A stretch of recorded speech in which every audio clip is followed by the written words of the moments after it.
year in the shadows, the fire burned low. Silence on the channel, but the embers still glowed. Now the torches are lit, hear the tribe collide. Every take nullified, now we're stepping inside. Time didn't break us, it sharpened the blade. History's calling, legends remain. We're back from the void, hear the battle cry. Nullified take, let the truth survive. From the ashes rise, feel the stakes alive. Survivor 50, we don't just watch, we thrive.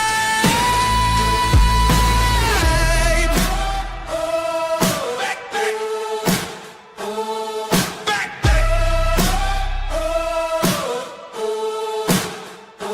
Nullified. 50 seasons deep, every move under fire. Idols and alliances, ambition and wire. From first boot tears to the final vote read, every blind side echoes, every legacy bleeds. We're back from the void, hear the battle cry. Nullified take, let the truth survive. From the ashes rise, feel the stakes alive. Survivor 50, we don't just watch, we thrive. Torches lit, the game's alive. Nullified take, season 50, we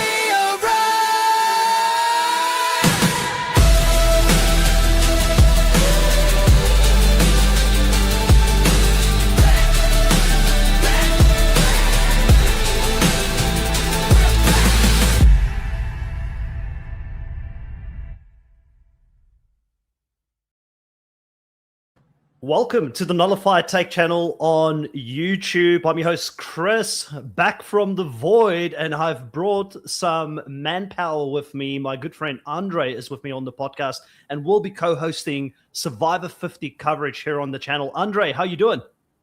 Yeah, doing really well. Super excited for this new season. Nice to be on the show finally. I've been a long-time listener, first-time caller, I guess. Yeah, I guess for those people who would have never met you before, obviously I've always done content with some of the other co-hosts here on the Nullified Take channel.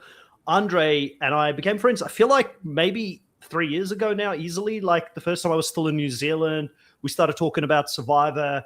We met in person a couple of times and we just connected on some stuff outside of the game as well on a personal note, and then always kept talking about Survivor. And I would say, Andre, you're a big reason why I'm doing this podcast, because a lot of people that I used to talk to about Survivor, you know, when I left the whole sort of content creation thing for the last year to focus on some personal things and what I wanted to do in my personal life, I think you were the only person who kept like reaching out to me. You should do more content. Are you watching Survivor Australia versus the world? What are your thoughts about the episode? So you always ask me. So every time I try to get myself out of the Survivor world to focus on work, you kind of drag me back in. And now you've dragged me back into podcasting. It does run deep. I think I've been a fan since Borneo. So dating myself, maybe about 10 years old. What merge episode in Borneo, I remember sort of, and I haven't missed a season since then. I guess I did miss Marquesas because it wasn't airing in Australia. Watched every single season since then. And it's like the old adage that, you know, Survivor's like pizza. Even when it's bad, it's still pretty good. Maybe lately it's been pretty wet, soggy pizza, but it's still pretty good. I'll still eat it. Yeah. Before I say hello to those who are already in the live, which I can see you there, I appreciate you, Willie. I appreciate you, Chris, jumping into the live. You know, I said to you, I got to the point on Survivor US towards the end where I felt like a lot of people I were talking to, especially on the podcast as well, they were quite negative about it. We constantly compared it to Australian Survivor, which is two different shows, should be looked at as two different shows, really, in my mind. And it kind of got me in a negative space about the new era, which the new era is definitely not as good as classic Survivor. We all can agree to that. But I've had to like speed watch season 49, watch the whole season in preparation for 50. I watched about half of 48 before I came into this. So I'm a little bit unprepared, but I've got a pretty good feeling of what the players are going to be like that are coming back from that season. And I actually, hot take, I kind of enjoyed it. And I think having had that break from Survivor, coming back with a different lens on it, kind of reignited a little bit of that passion for the show. Is there still things that I hope that Survivor's going to do different in its 50s? 100%. But we'll probably get into that as we cover the show in its entirety. I'm just excited to be back. I'm excited to see some old school legends coming back playing the game as well. So let's say hello to a few people here on the live. We've got Willie in the live. Welcome to the live, Chris. So good to see you in the live as well. Chris says, likewise, I've been watching since Borneo. Same. Yeah.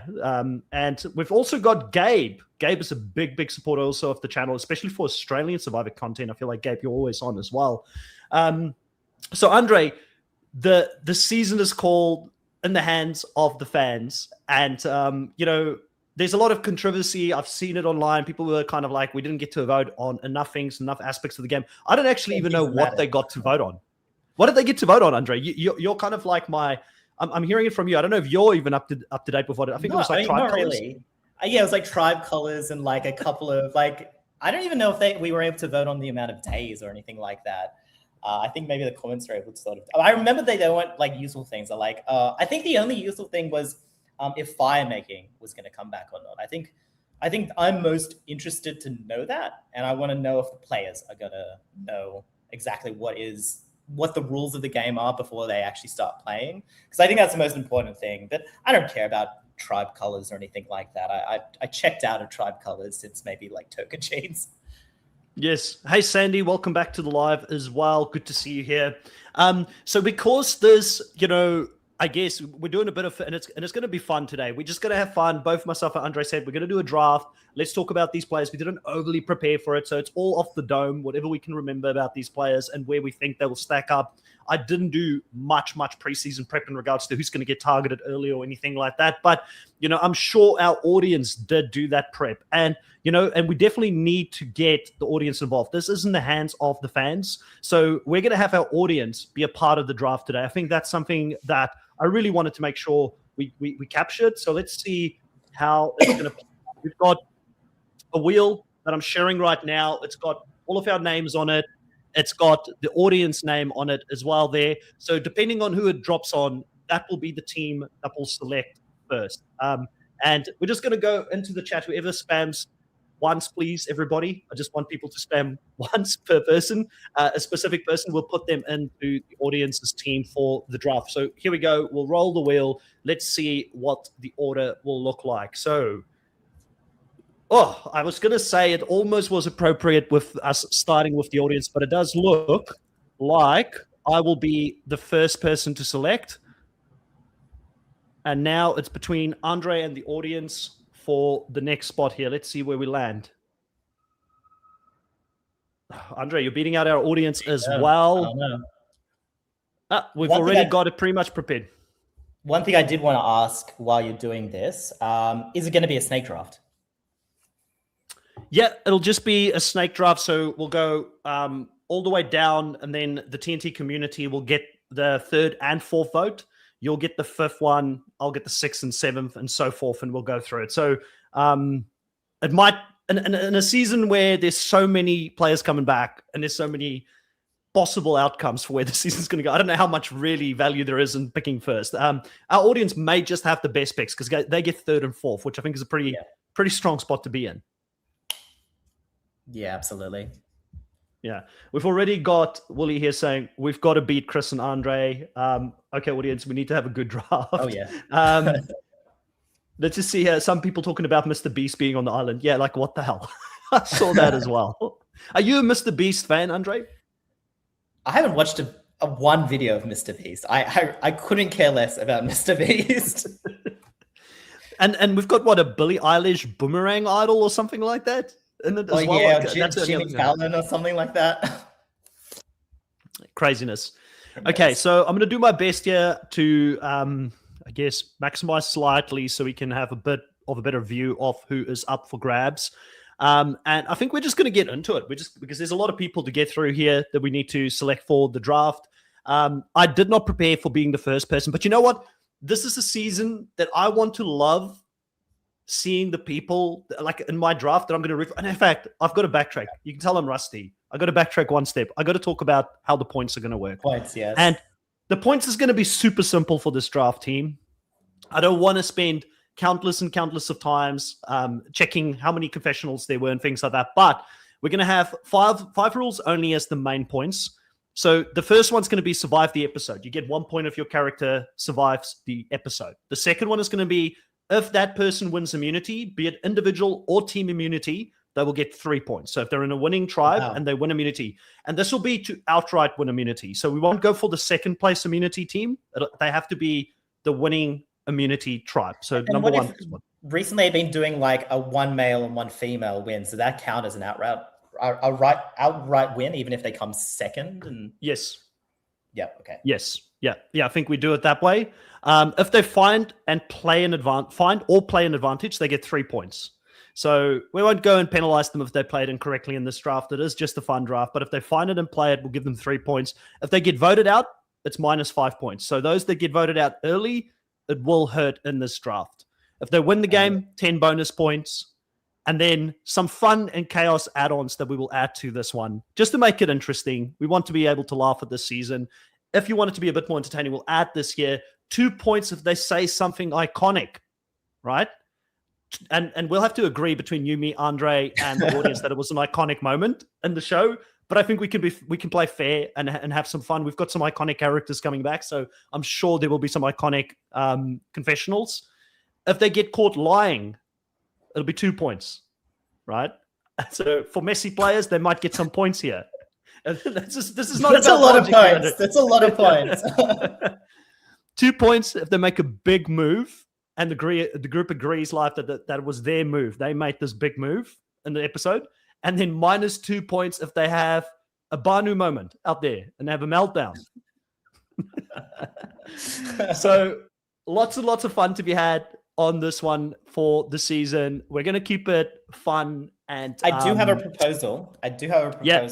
I think that having 10 points for winning seems a little bit low. I feel like we might need to add a few more points for winning, because I feel like that's the aim of the game, right? So I propose something like 20 bonus points. So let's go final tribal council. If they make the final 3, or final tribal, because I don't know if it's a final 3, and then let's go plus 30 points if they win. Okay, that makes things a lot better, because I think this is a good sort of balance between entertainment, but also there's a decent amount of points for actually winning or making it far. Nothing for confessionals this time. So it takes a bit of time to do all the confessional points throughout the season. I'm not going to stay on top of it, but we're going to keep it a little bit more just fun for this one. Jeff keeps talking about, the new era of Survivor is about fun. He brought fun characters, and in the essence of having fun on Survivor, we're gonna switch things up a little bit here on the draft. Okay, so I don't want to waste more time on this. Let's go into my first pick. And was there ever going to be any doubt that I'm going to take the Dragon Slayer? I mean, you got to take the Dragon Slayer off the rip. I never thought, Andre, that we would see Coach Wade come back to play Survivor. He is an iconic, legendary player of this game. He's going to have plenty of iconic moments on the show, I'm sure. And for some or other reason, I just feel like people are going to want to play with Coach. The legend of Coach has aged extremely well. If this was South Pacific, Coach coming into this after Heroes versus Villains, and in fact, he did really well that season. He did extremely well that season. But after South Pacific, I feel like people would have been very wary of him. But I don't know why. Between you and me, Andre, I'm high on Coach coming back. I'm excited to see him already in the previews and the intros. We already see him being the main narrator of the intro as they walk on the airstrip there and things like that. So the first quote, I'm just iconic quote. Exactly. So I get my first 2 points this off Yeah. right there for the first episode. But I just wanted to say I want a team of people I want to shout for this season, and I want Coach to win. So I'm going to throw all my money behind Coach. And I think Coach has a good chance of winning. I will go out on a limb and say that Coach's game in South Pacific is actually one of the better, or probably one of the best runner-up games. It's definitely, obviously, it's not a winning game, but I feel like all he needed to do was admit his faults, and I think he's learned that lesson at the very end of the season, and he probably would have won. And I think that the fact that Sophie beat him in the context of Winners at War makes him actually seem like a lot better player than he probably actually is. So I'm high on Coach. He is the GOAT character of Survivor. If there's any character in the history of Survivor, it's Coach. Like, he's number one with the bullets. I can't think of anyone better.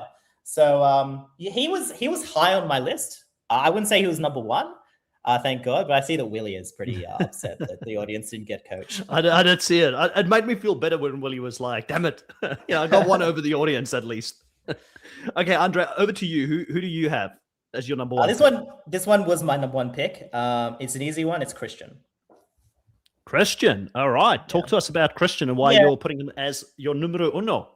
So Christian is a really, really good character. He is very, very quote worthy, but I think he has a really good chance of winning. With the amount of, I guess, threats in this game, I think his threat level will be decreased a little bit. He's very, very social. He's very, very good at the game, as we saw in his first season. And his threat level compared to others is actually quite low because he's only played once. He didn't really make it to the end, but I think he had the potential of doing that. Plus, you want to root for him. So there's three components here: rootability, chance to win, and also character. And I think that in terms of balance and in terms of being like highly balanced in all three, I think that Christian has the best, frankly. And I think that he's probably going to be one of the major characters. I am factoring a little bit the preview. You know, he was pretty active in the preview as well. And I'm sure that he's going to have a lot of quote-worthy moments too. Georgette, welcome to the live, saying, hope I didn't miss much. Just got home. Welcome back, Chris, and hello, Andre. So Andre is a long-time listener of the channel. We became friends about 3 years ago, Georgette, and kept talking about Survivor over the last year. And then when I had to come back and talk about Survivor 50, Andre is just you're really positive about Survivor. Like, you acknowledge the flaws of New Era, but I feel like you're one of the more positive people when it comes to talking about Survivor US. So I just wanted someone that I can come in here and have fun with for this season. And I reached out. Andre's a busy person, so I'm feeling very fortunate to have him do this with me and to have him on the channel. And I'm sure everybody's going to like his insights. He's a true fan of the show. So Christian, very solid pick. Can't fault you on that one. Played a really good game in David versus Goliath. It's a shame that it's taken this long for David versus Goliath to have more returnee players. In fact, there's probably people who didn't make it that could have made it because it was such a strong cast. But I'm excited to see how he goes. And he's got two other players from his season on the show as well. If they make it deep into the game, who knows, maybe some friends there that he can work with. On that, it's been long enough for people to kind of have forgotten his game as well. And I think that's just been bad timing, with Jeff being Jeff and, not really allowing that many sort of returnees over the last 10 seasons. I think that, Christian has a massive chance. And we see that time and time again that when somebody has taken 5, I don't know how many years he's been off, 6 years, he's been thinking about the game quite a bit. And I think he's a very cerebral type of person. If we had him on the podcast, I'm sure he'd be able to go deep into the numbers and the strategy. So I'm very high on him. Speaking about busy people, we've got Angel Cake Vids in the channel. Drew Angelman here in the channel. Drew, thank you for dropping in and saying hello. I know you've got a busy schedule covering all of the challenge on your channel, but we're very happy to have you here. And you're just in time to be a part of the audience vote. So I'm very interested to know, who's the audience going to go for? Please, guys, put only one comment in for who you want, and I'll try and be, and both myself and Andre will try and be as good as we can to make sure you get your pick as the next one. It's now in the hands of the fans of Survivor to choose this next one. So I would pick D. Yeah, see 1D potentially. I'd pick D, but she wasn't that big of a deal on challenge, to pass over her for this round. Okay, so not D. So who do we have, audience? We're going to give you a little bit of time here to... If no one says anything, we might have to just pick D. We might have to, Chris, get your actual vote in there, because if no one actually puts anybody in there, we might have to pick D, because that's the only name we've seen. Okay, so Suri, Suri's coming in with an actual vote. We've got a Suri in there. Chris is coming in with a Suri as well. So that's 2 for her so far. I feel like Suri's going to be, she is a fan favorite, so I wouldn't be surprised if she's the first pick here. Angel Cake Vid's going in for Suri. Yeah. So it's a landslide. I feel like we are going down that direction. And Suri is the first pick here. I like this pick for the fans of Survivor, the listeners of the Nullified Take channel, Andre, and probably I think both of us would have picked Suri kind of high coming into the season. She literally just played Australian Survivor, made it extremely big, deep into that game. Like, I mean, when you talk about Mount Rushmore, she is in the Mount Rushmore of players who have not won this game. And in some ways, it would just feel right if Suri came back and won Survivor 50. Would you agree? I would definitely agree. I think she's not on the Mount Rushmore of players that haven't won. She is the number one player that hasn't won, in my opinion. Yeah. She's socially, I mean, I saw her Big Brother season. I saw the last season she was on. She's barely made a mistake in any of these games. I think, spoilers alert, for 4 years ago, she won the Traders as well. So she's very talented.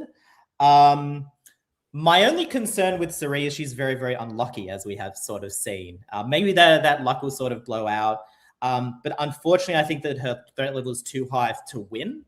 And I don't want to say that because I'm such a Suri fan. I think that she's such a talented player. But I just don't see how anybody would let Suri win. Then again, she almost won last season as well. So, your mileage may vary there. But I think that with Suri coming into Survivor US, she did well in Australian Survivor versus World because a lot of people who played from the Australian tribe and some of these, I think maybe some of the World players were bigger fans of Survivor, but the Australian players weren't the biggest actual fans of Survivor. A lot of them didn't really know the game of Suri, didn't really fully know the game of Parvati. Like the fact that they, and I'm not taking away from them. They're both phenomenal players, and Suri's a phenomenal player because she also played Big Brother and went deep in Big Brother. So, she's played enough of these games to know how to maneuver in them. But I think that with the US cast and with US players, she's got a way bigger threat level coming into this season than what she had playing. And in fact, if some of them actually even know that she made it very close to the final in Australian Survivor recently, that's just going to add to her threat level. So I'm a little bit worried for Suri coming into the season. She did really stand up in the Australian Survivor is seen as like the more tough physical sort of competition between the two shows, and she was not lacking. So for people who are like worried that she's going to come into the season potentially in the early stages and be a liability for her tribe, I thought she did extremely well in the World versus Australia's Survivor. She is fitter. Season.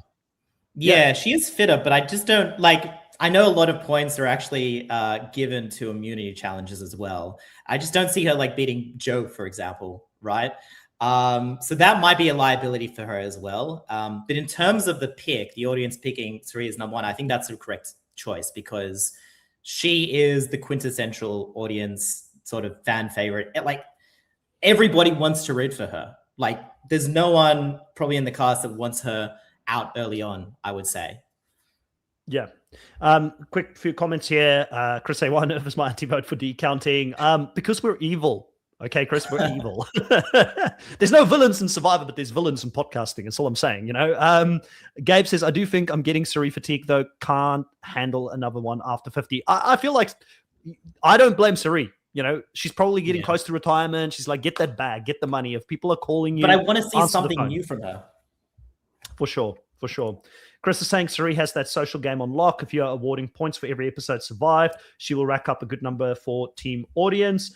Yes, much as I love Suri, there is no way Suri going to reach in-game or final tribal. Okay, so audience, it's your turn again. You also have the next pick. Let us know who is going to be the overall number 4 pick for this draft. I think we're off to a start here where we've got some real iconic characters. We've got 2 old school players, 1 mid-school player so far. Which way is the audience going to go, Andre? If you had to put some money on it, do you think they're going new school, old school, or middle school on this next one? Oh, it's the audience. It's going to be old school for sure. Okay, well, the first one is new school. We've got a 1D vote coming in here, so let's see what happens. Willie's put it. Start another new school, Tiffany. So we've got a tie so far. Interesting. Let's see where we're going. I'm really interested in this one. Okay. D and Tiff. We need a tiebreaker, guys. Somebody's got to give us here. Okay, Chrissy. So that's female power at the moment. I love it. Can you imagine a D, Tiff, and Chrissy final tribal council, Andre? That would be pretty iconic. I'll be all for that. That would be pretty. That'll be a legendary season, actually. Okay, we've got Drew coming in with a Tiffany, so we've got 2 Tiffany's so far, and then another Chrissy. There we are. Okay, I was wrong. It's I think Will might have to break the tie here. Will, like we've got a tie, so if we don't get anybody else, we might give you Will the tiebreaker between a Chrissy and a Tiffany for this one. He's coming back and doubling down on the D. I'm loving this. This is like a little bit of she will make it far, trying to change people's votes here. I think it's a tie at this stage, Willie. You're going to have to go for either Tiffany or Chrissy. You're going to have to choose. You're going to have to break that tie. It's like a Survivor third place. Let's go, Willie. This is yours. This is your moment, Willie. This is your moment. You're getting your opportunity to break the tie here. Who was the player who broke the tie in Ghost Island? Do you remember her name? Oh, Laurel, was it? Laurel, yeah. I'm testing your knowledge because I couldn't remember. Okay, Willie's going for Chrissy. We've locked it in. Chrissy, iconic female character of the show, played only once in Triple H, right? And in that season, tied the record for most immunity wins of all time. I don't know how you feel about Chrissy coming into this season. I loved Chrissy that season. I thought her social game wasn't as strong, and that's why she lost. Just the way she made people feel around her. And, and I think that there was a subtlety about her social game that didn't get her quite across the line, but she played a really good strategic game. She was always in the numbers. She won a lot of immunities, for instance, as well during that time. But I'm just wondering if it's just like, we should have seen Chrissy come back. I feel like almost 10 seasons ago, 41, 42, like when we had another all-star season. Do you think she can still reach the heights that she reached when she played in Triple H? I think she can. I think she does suffer from the Christian, or I guess I would say it's an advantage that she hasn't played for quite some time. So people don't remember her as a player or her threat level as much. Very similar position as Christian. I think that both Christian, Chrissy, also shout out to Dom. I don't know why Dom is not playing this season. I feel like he's sort of crazy. Another person in that mold. I do have a hot take. I don't think Chrissy could have won either way. And the reason that is because I think that Devin was such a good player, and I think he was the strongest player on that season. People will point to the whole the Ben advantage thing being her downfall. I think it's her almost getting to the end with Devin and Ryan didn't do too badly as well. So this could be a thing that she was playing with some fairly strong players or fairly got strong allies that she might bring that into the new season. But as a character, I love her. She was high on my list as well. I think she was maybe in the top 5 of my list, just because of she has very good gamesmanship. She made it very far. People don't remember her. And I don't think that she'll have as much problems with this cast as she did with her cast. I remember there were a lot of negative interviews about her or about the way that she played the game. I don't think she'll face this issue this time. But that is a little bit concerning that maybe she rubbed people the wrong way, going back to your point on sort of her social game. And that's probably her weakest area. Yeah. Well, you've got the mic and also the next choice here in the draft. So where are you going to go for pick number 5 overall of this draft? I'm going to do a Crystal pick, and I'm going to go with somebody that I don't. Well, I mean, Coach could win, but somebody that I don't think will win, but I really want to root for, and I think is probably Rivals Coach has the biggest character here, and that is Q. He's not going to win, but I want to root for him. Yes. And I, you know what? I am a little bit I probably couldn't have Coach and Q both in my draft this early on. But if you allowed him to slide to maybe my 3rd pick or something, I absolutely would have been tempted to go for a Q, because I reckon Q is the only thing I did not like about Q, I will mention that, was him trying to quit the game, right? And I know he said it was a part of the strategy of what he was trying to do, but I read that as his strategy at the time, but maybe there was a part of him that did want to quit. I feel like there was a part of him, and then when they called him out on it, he backflipped on it, and it's probably the only reason why he's coming back is the fact that he didn't quit. Because if he quit that show, I don't think Jeff would have called him. But by far, I remember watching the season, being high in Q, loved his character. he's just an agent of chaos. And let's be honest, this is what we miss in Survivor.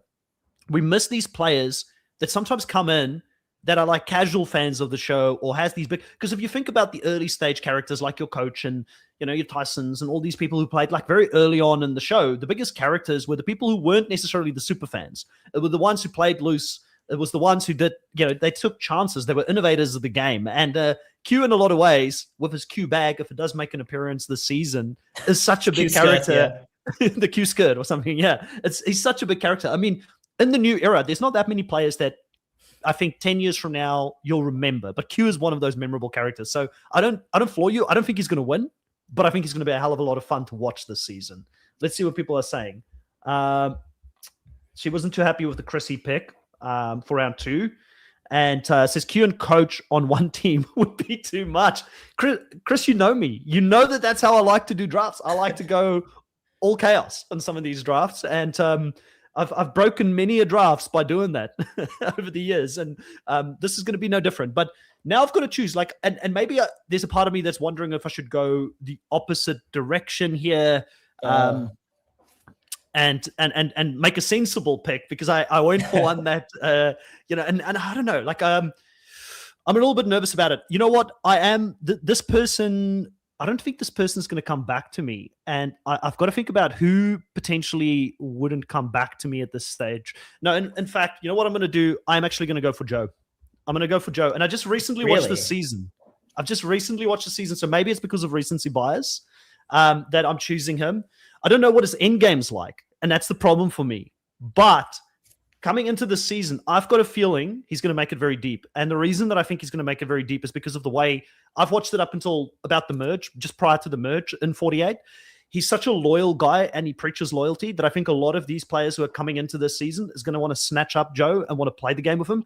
I don't know if he can win the show, but I think he's going to go deep and I think he's decent at challenges.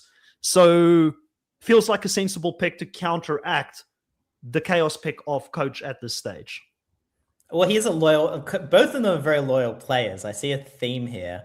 I think maybe you jumped a gun of not seeing his end game, because I think that his end game is one of the weakest part of his games.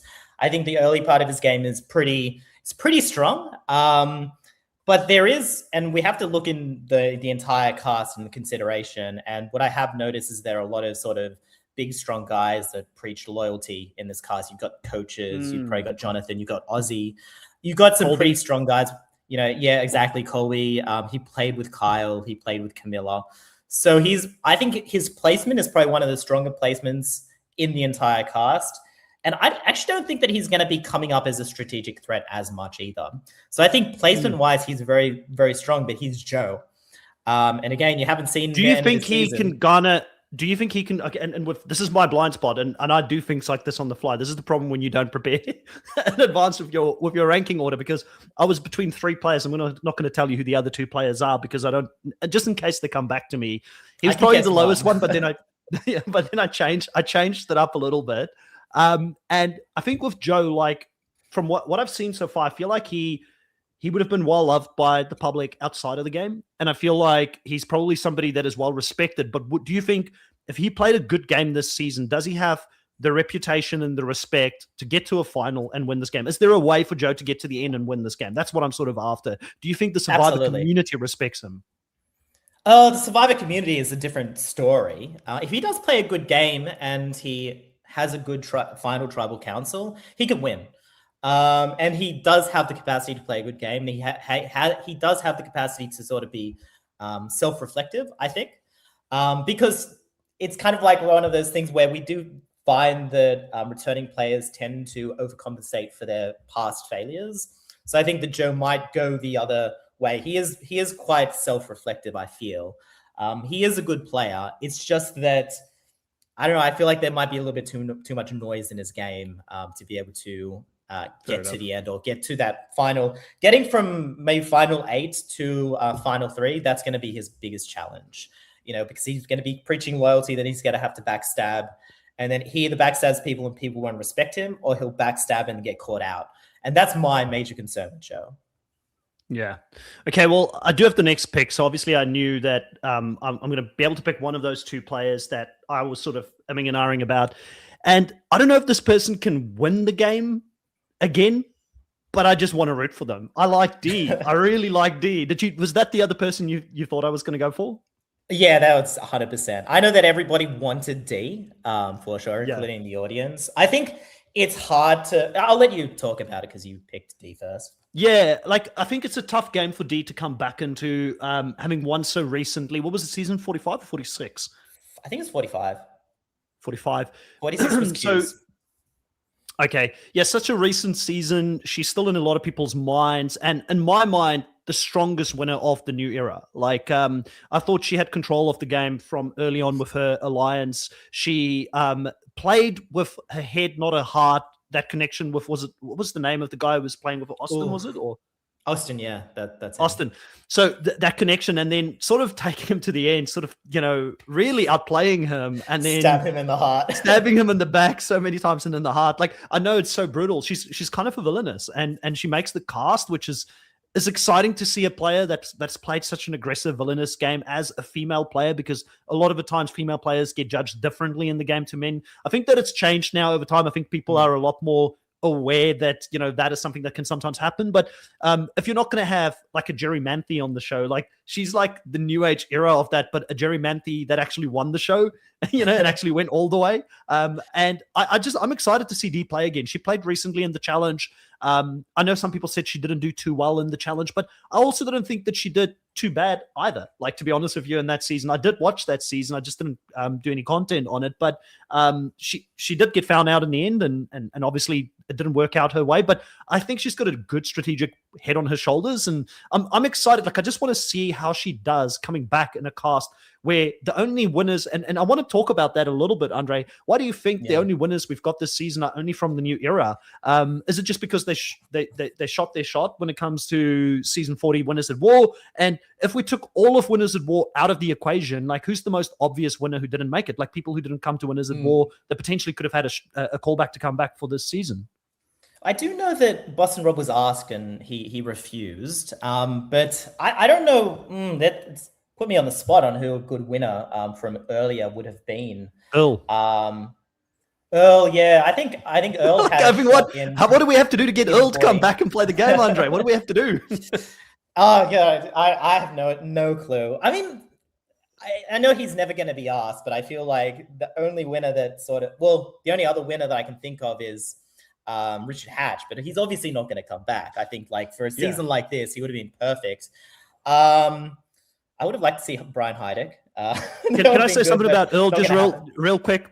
Can I say something about Earl real quick? Now that I don't really care that much if I ever was to play the game, and I kind of kept a lot of things a lot more secret back in the day when I was talking on the podcast, but obviously have some connections with Survivor South Africa. Survivor South Africa might never come back and be a thing again, but Earl was at one point really keen on getting onto Survivor South Africa and was considered very heavily for some sort of an all-star season with some other US players. So I know that Earl still wants to play the game.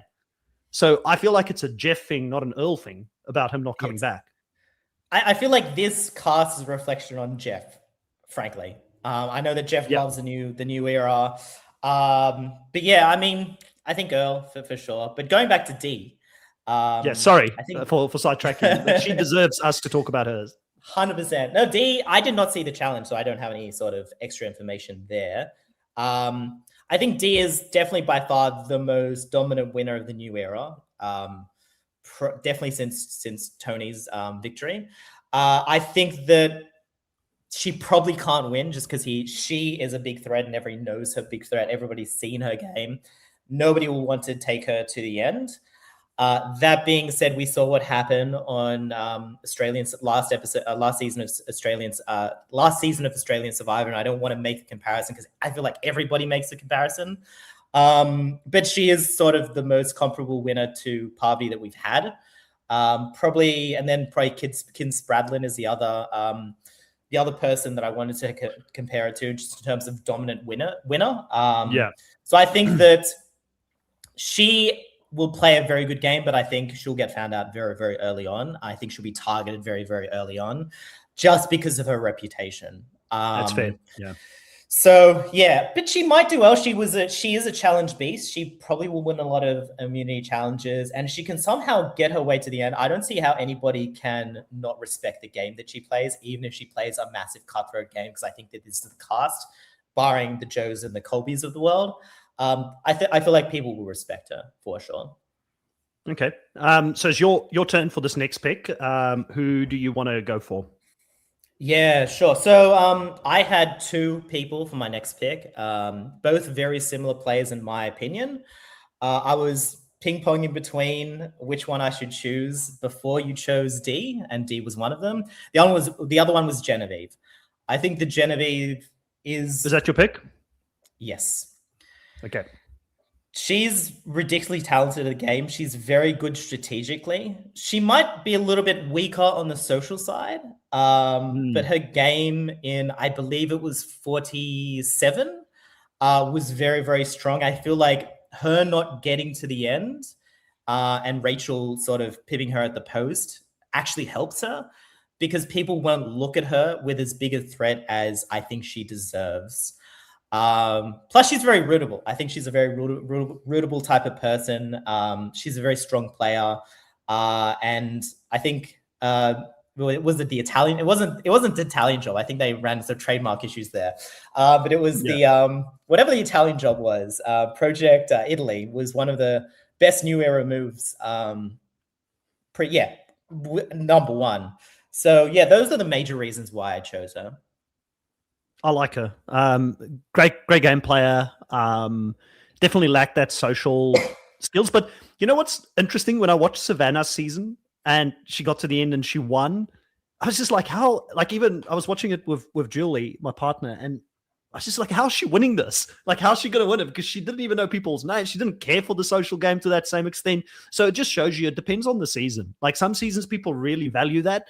I could see many seasons where Savannah loses that because of the final tribal performance, to be honest, and she won that specific season. So it might be a weakness that we perceive in Genevieve, but I think she's well respected as a new school player, and definitely it would have been a big miss if they didn't ask her to come back. She deserves that callback. So I'm interested to see how she's going to go this season. Chris does ask you, Andre, though, what do you think of Genevieve's bop, and will that give her more power or less in this game? I think probably more. Like, she's sort of maybe going in disguise a little bit. It's like, no, I'm a different player now. You know, I've turned less over threatening. a new leaf. Yeah, exactly. It's like, who is this person? I don't recognize this Bob. Yeah. Sandy says with Jenna Lewis in the cast, Kyle, Savannah, and D are in danger. Okay, so I'm assuming Jenna Lewis is she targeted winners, and I just don't think that game's going to work this season. It's a very different era. It's a different game from when Jenna Lewis last played. I don't even know if she's got the social capital to pull it off, to be honest. Like, these winners are coming in with some allies potentially into this game that I think will protect them to a certain extent, but would know that if a winner gets to the final, it always gives them a pretty compelling case to win again. Because you should not let a winner get to the end with the threat level that they have coming into a season like this. Okay, so this is your moment, TNT community. I know you were sitting on the sidelines here patiently waiting for your next opportunity to choose someone. You've got the next two picks. So spam us with some, not spam, put one name each, please, in there to let us know. Who do you think? Who do you want to be the next person? I see an Aussie. Willie is throwing an Aussie. Sandy is saying Jonathan. So we've got two potentially up here. I don't know if those are official votes yet, but we'll let them collaborate a little bit. Chris is still on the Tiffany one. Really wants Tiffany in for this one. And I will say one thing about Chris. I actually partnered with Chris once for the challenge. We did the Angel Cake draft together, and she has got her finger on the pulse when it comes to these draft picks sometimes. So, just throwing an endorsement Chris's way. She's good at these drafts. Georgetta's saying Camilla. So Camilla just recently played as well. Very interesting choice. I like Camilla as well. Won't talk too much about her until we actually have her coming up here in the draft picks. Let's see. So we've got like 4 different people. Yeah. Always Chris got your back. Sandy is saying, okay, let's pick Tiffany. So we've got 2 for Tiff at the moment. We'll give it one more comment to see if that is where we're going to land. But at the moment, it's looking like a Tiff to me. Are you in agreement with that? Yeah. Going, like... gone. Okay. and just as I do it, like Willie is like, okay, well, you guys can always pick a male in the next round, but for now it's Tiff coming back here into this season.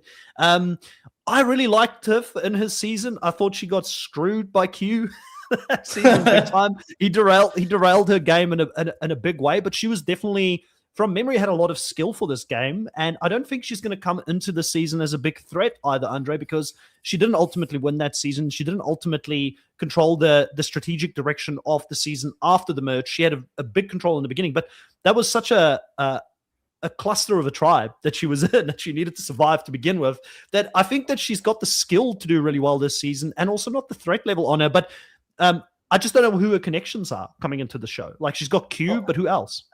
That's not really the connection, really. That will hurt her rather than help her. That will hurt her, sure. Yeah. I think, you're right. I think she has the lowest threat level of pretty much anybody on the cast, in my opinion. I think that she could be a strong player, but I haven't seen enough from her, to be honest. And the fact that the way she handled her tribe gives me a little bit of confidence. But I think she's the biggest wild card in the entire cast. And traditionally, we often see wild cards and sort of low threat levels get very far and get very close to the end. My only question is, if she does get close to the end, will people respect her? And will people want to vote for her? That's a complete unknown. It really depends on the game she plays. And I haven't seen any real evidence that she is on the caliber of some of the other people in this cast. Yeah. I agree. And one of the other things is I'm thinking to myself, if I was one of these other Survivor players that are coming into this show wanting to play the game, like I want to see who are those people that could work in alliances together. Who are people who you can collaborate with them? Coach, you can do that. Christian, you can do that. Sari, definitely. Joe, yes. Q, I don't know. Like, he's an agent of chaos. Tiff is an agent of chaos to a certain degree as well. Like, I don't know I will if she's... say Q is not on her tribe as well. So she gets, unless there's a swap, this could be very good for Tiffany.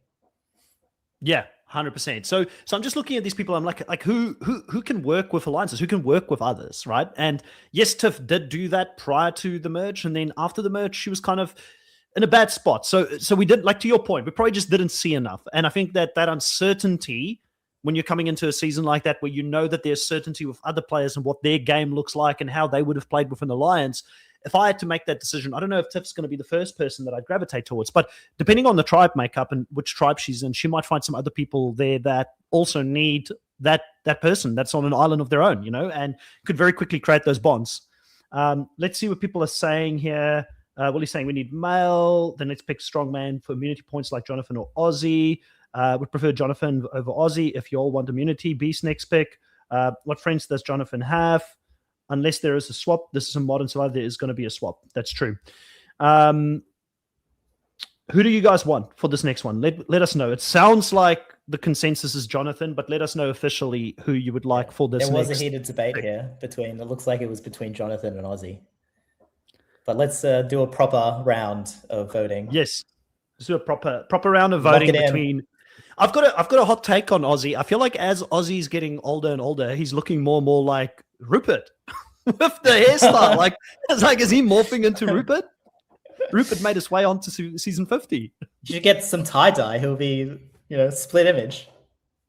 100%. He's probably still be a way more capable Rupert though when it comes to the challenges, because a lot of people are thinking that Aussie won't have it anymore. But he's not that old. Aussie's only like I looked at 43 or something. He's 43. Like, I feel like give him a day or two to lose a little bit of the comfort fat of just being out there, living normal life like we all have, and get that island body going. Like, I reckon he's going to be right back in it. He's going to be climbing the trees. He's going to be out there fishing. Aussie's Aussie. Like, you don't, class is permanent. You don't lose that. Yeah. Well, I'm a little. I'm not gonna. Well, let's not talk about Aussie until Aussie gets picked, I guess. Okay, let's see who. Okay, so who's the vote here? So I vote Jonathan for immunity run. I vote Aussie has friends. So 2 for Jonathan at the moment. I feel like we're going to go Jonathan. Yeah. So Jonathan, what's your thoughts on Jonathan coming back this season? I think in the history, Jonathan has been. In the history of all Survivor, I think Jonathan has been the strongest player pretty much of all time. I think he's even stronger. Physically strong. You mean like just physically? Yeah. Physically strong, yeah, in terms of like challenges. So that's a huge plus, especially if there's some challenges like 42 where he has to literally do an entire challenge by himself. I think he's going to rack up a ton of points there. And I think actually socially, he's actually much better than 42 showed him. So I'm a big fan of Jonathan. And I think that strategically, though, he is a little bit on the weaker side. I think maybe he's a little bit one-dimensionally strategically, but typically when people come back for a second time, they would have learned from their first seasons. So, it's something that is learnable, whereas being super physical is not as learnable as much. So I'm pretty high on Jonathan. I think Jonathan has a good chance of getting it pretty far, maybe to the top 8. And it's just like, how much can he win, or how much can he maneuver with the players that he's with? For me, it's kind of an unknown if he can sort of get that far.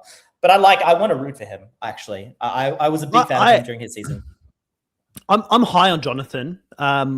He was one of the 3 players I was kind of like between him, Joe, D, that I was thinking about choosing. So a good pick by the fans here to take him off the board. I was always impressed by Jonathan, even in his first season that he played. I thought that he had, some people towards the end of the season said that he wasn't that emotionally intelligent and things like that, but I actually thought he had a high level of emotional intelligence throughout most of that season to connect with people that in his everyday life. I don't think Jonathan hangs out with the tribe that he had from the start and, go very deep. And he made it, like, he, to your point, so clearly stood out as a physical threat that the fact that he made it as deep as he did in the game, while not winning immunity very often, I think he only won 2 individual immunities pre-merge, right? So it wasn't an immunity run that kept him deep in the game. It was a social game, and it was the connections he was making. So I thought he had a pretty good skill for the game, or like a certain aptitude when it comes to the game. But he obviously just, it was never going to be his season. It was too obvious. He stood out in that cast. There was no one. The only other person he found that was kind of like him was Mike, his good friend Mike, who obviously made it to the end. But Mike was like, I don't know, maybe 2 decades older than him coming into the season. So again, if Mike was like 2 decades younger, he would have been Jonathan. Like, they were kind of like almost the same, but there was no other young, strong alpha kind of character on that season. So the fact that he made it that far, in my opinion, actually speaks volumes for his game. But I think into this show, early stages, he's going to have no problem. He's going to get through the early stages. They're going to want him for the physicality. I actually reckon Jonathan's tribe, I'm putting a hot take out there, that again, don't go to tribal once before the merge. Like, I just feel like unless he lands on, I just don't see how Jonathan loses. Like, he's such a team player. He's so good at those team immunity challenges, and he carries so hard that they will have to have like just a really bad time at puzzles or something for him not to be able to make it and win those early challenges. I really like him. I don't know why. He seems like a likable guy, and also he's good friends with Rob, Boston Rob, outside of the game. So I feel like they would have talked and pre-gamed a lot about like what is the perfect thing to do. Maybe he's like, I feel like he networks a bit outside of the show with other Survivor players. So I think he might come into the show with some hidden connections that we're not aware of coming into the season. So overall, pretty high on this pick. Andre, if you don't have anything else to add to that, who is going to be your next pick? Yeah, I do have something to add. I see that he's on a tribe with Coach, so I feel like he will fit the role quite nicely as sort of like a Tyson from Heroes versus Villains. 100%. I think that he'll slot right into that. I think this is a very good task for him. I think there is sort of like people in his demographic that I think he's going to perform quite well just because of those connections. So yeah, pretty high on him. So for my next pick, this is probably the hardest pick so far. And I feel like I've been alternating between sort of players and characters and the players and characters. So I think the next one is going to have to be a character. Maybe a little bit of player in there as well. And I'm going to say Rick Devens. Solid. We also saw him, I think, in one of the previews. Big Rick Devens fan. Talk about him. Like, what makes you excited about him coming back and playing the game? Finally, after we know that he was in the running to come back and potentially play around 40 before they changed the whole format of the season. Yeah, for sure. I think Rick actually greatly has an advantage for having waited so long to play. He's sort of in the Christian, Chrissy type of archetype where people kind of have forgotten him somewhat. And they also remember that he didn't do too well at the start. And obviously the last part of his game was quite impressive. at least I guess physically. But he also benefits for not winning as well. And the way that he lost, I think, is something that he wants to rectify. And I think that would be the ultimate redemption story for him. I also want to root for Devons. I think that he was such a character, and a lot of people, I think, maybe got a little bit too much Rick Devons early on, but I think it's been enough time for us to take a bit of a breather and be like, I want round 2. And I think actually people are clamoring for him as a character. I do have a hot take. I think that his season was actually one of the most underrated seasons in the last 20, I would say. I think everybody talks badly about that season, but it was one of my favorites, actually. So for that reason alone, I'm very keen to have a representative here. And just the fact that sort of Chris, I did see Chris's challenge season. The fact that how well Chris did actually makes Rick Devons look a lot more impressive in comparison. Now that sort of we've seen a little bit more of Chris. So yeah, I think I'm happy to have him on the team, and hopefully he goes far. Yeah. I like Rick Devons. I think that he's a great narrator.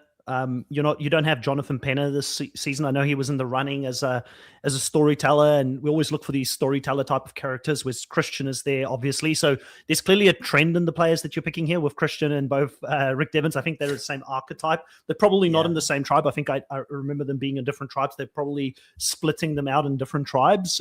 If they were in the same tribe, it would have been good. They are on the same tribe, actually. That's going to be a wild That's really tribe. good for them. Yeah. That's really good for them. I have a feeling Rick Devons and Christian will work well together. So that's probably positive for both of them. And also, correct me if I'm wrong here, he won a lot of challenges. Like he won obviously the Redemption Exile Island, or whatever, Redemption Island. What was the twist again that season? Edge of Extinction. Edge of Extinction. He won Edge of Extinction. Do we have Edge of Extinction on this season? Jeff loves it for the returnee season. Is it coming back? Did anybody vote for that? Was it in the hands of the fans? I don't think it was. Hopefully not, because I feel like many people on the season. Yeah. Yeah, hopefully it's not back. But if it is back, like I think Rick Devons, the experience of having played a season with that will definitely help him if he does end up landing on the edge.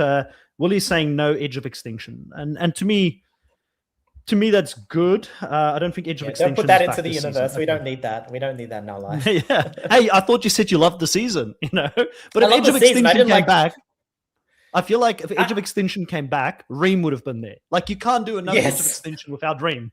Like you have to bring it back. Well, with the twist, actually, I mean, I hated Redemption Island, but I loved San Juan del Sur. So there you go. Yeah, for sure.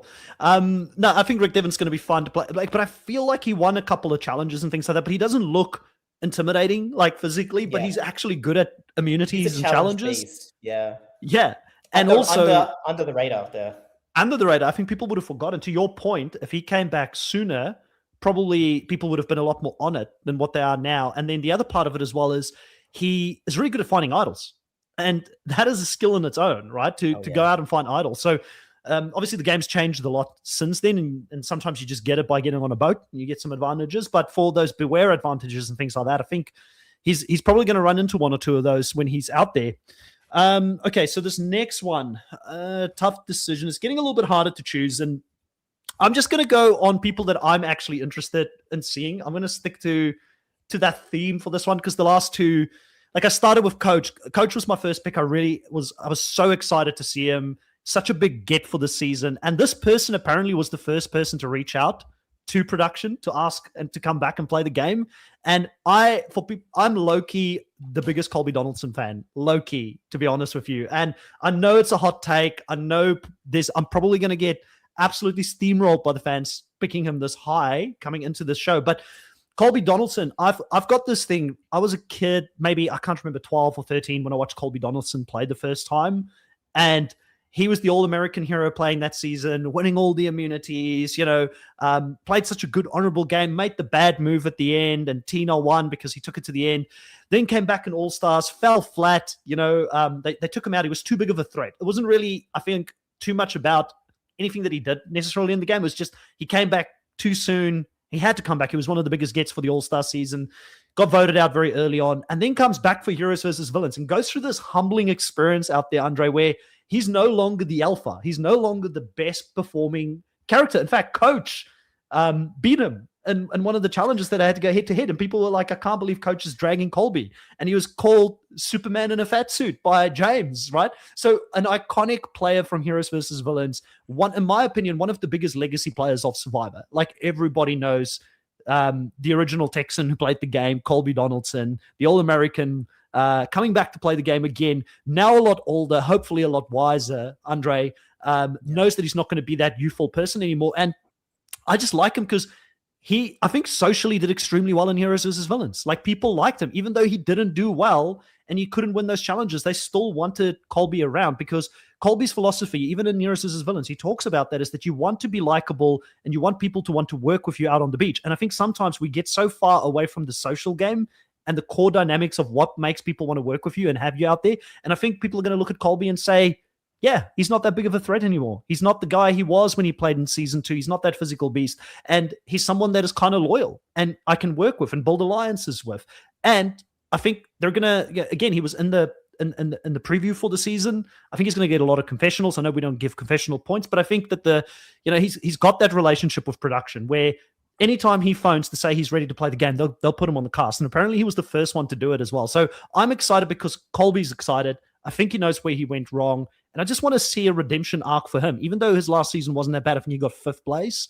I just think that he can come back and close this chapter on a high note.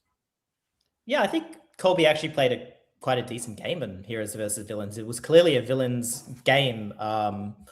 It was clearly a villains game from the very beginning. Or I guess since the merge. As soon as they got screwed over by JT, there was no way that he could win. So he got the best out of a bad situation. And I think there's two Colbys. There's a Colby that played Australian Outback and was on Curb Your Enthusiasm. You've got the Colby from Heroes versus Villains and All Stars. It was the grumpy Colby. Grumpy one, yeah. Yeah, I don't, even if a grumpy Colby can get pretty close to winning Heroes versus Villains, because I think he was actually relatively close to winning Heroes versus Villains if he had won a couple of immunities, I feel.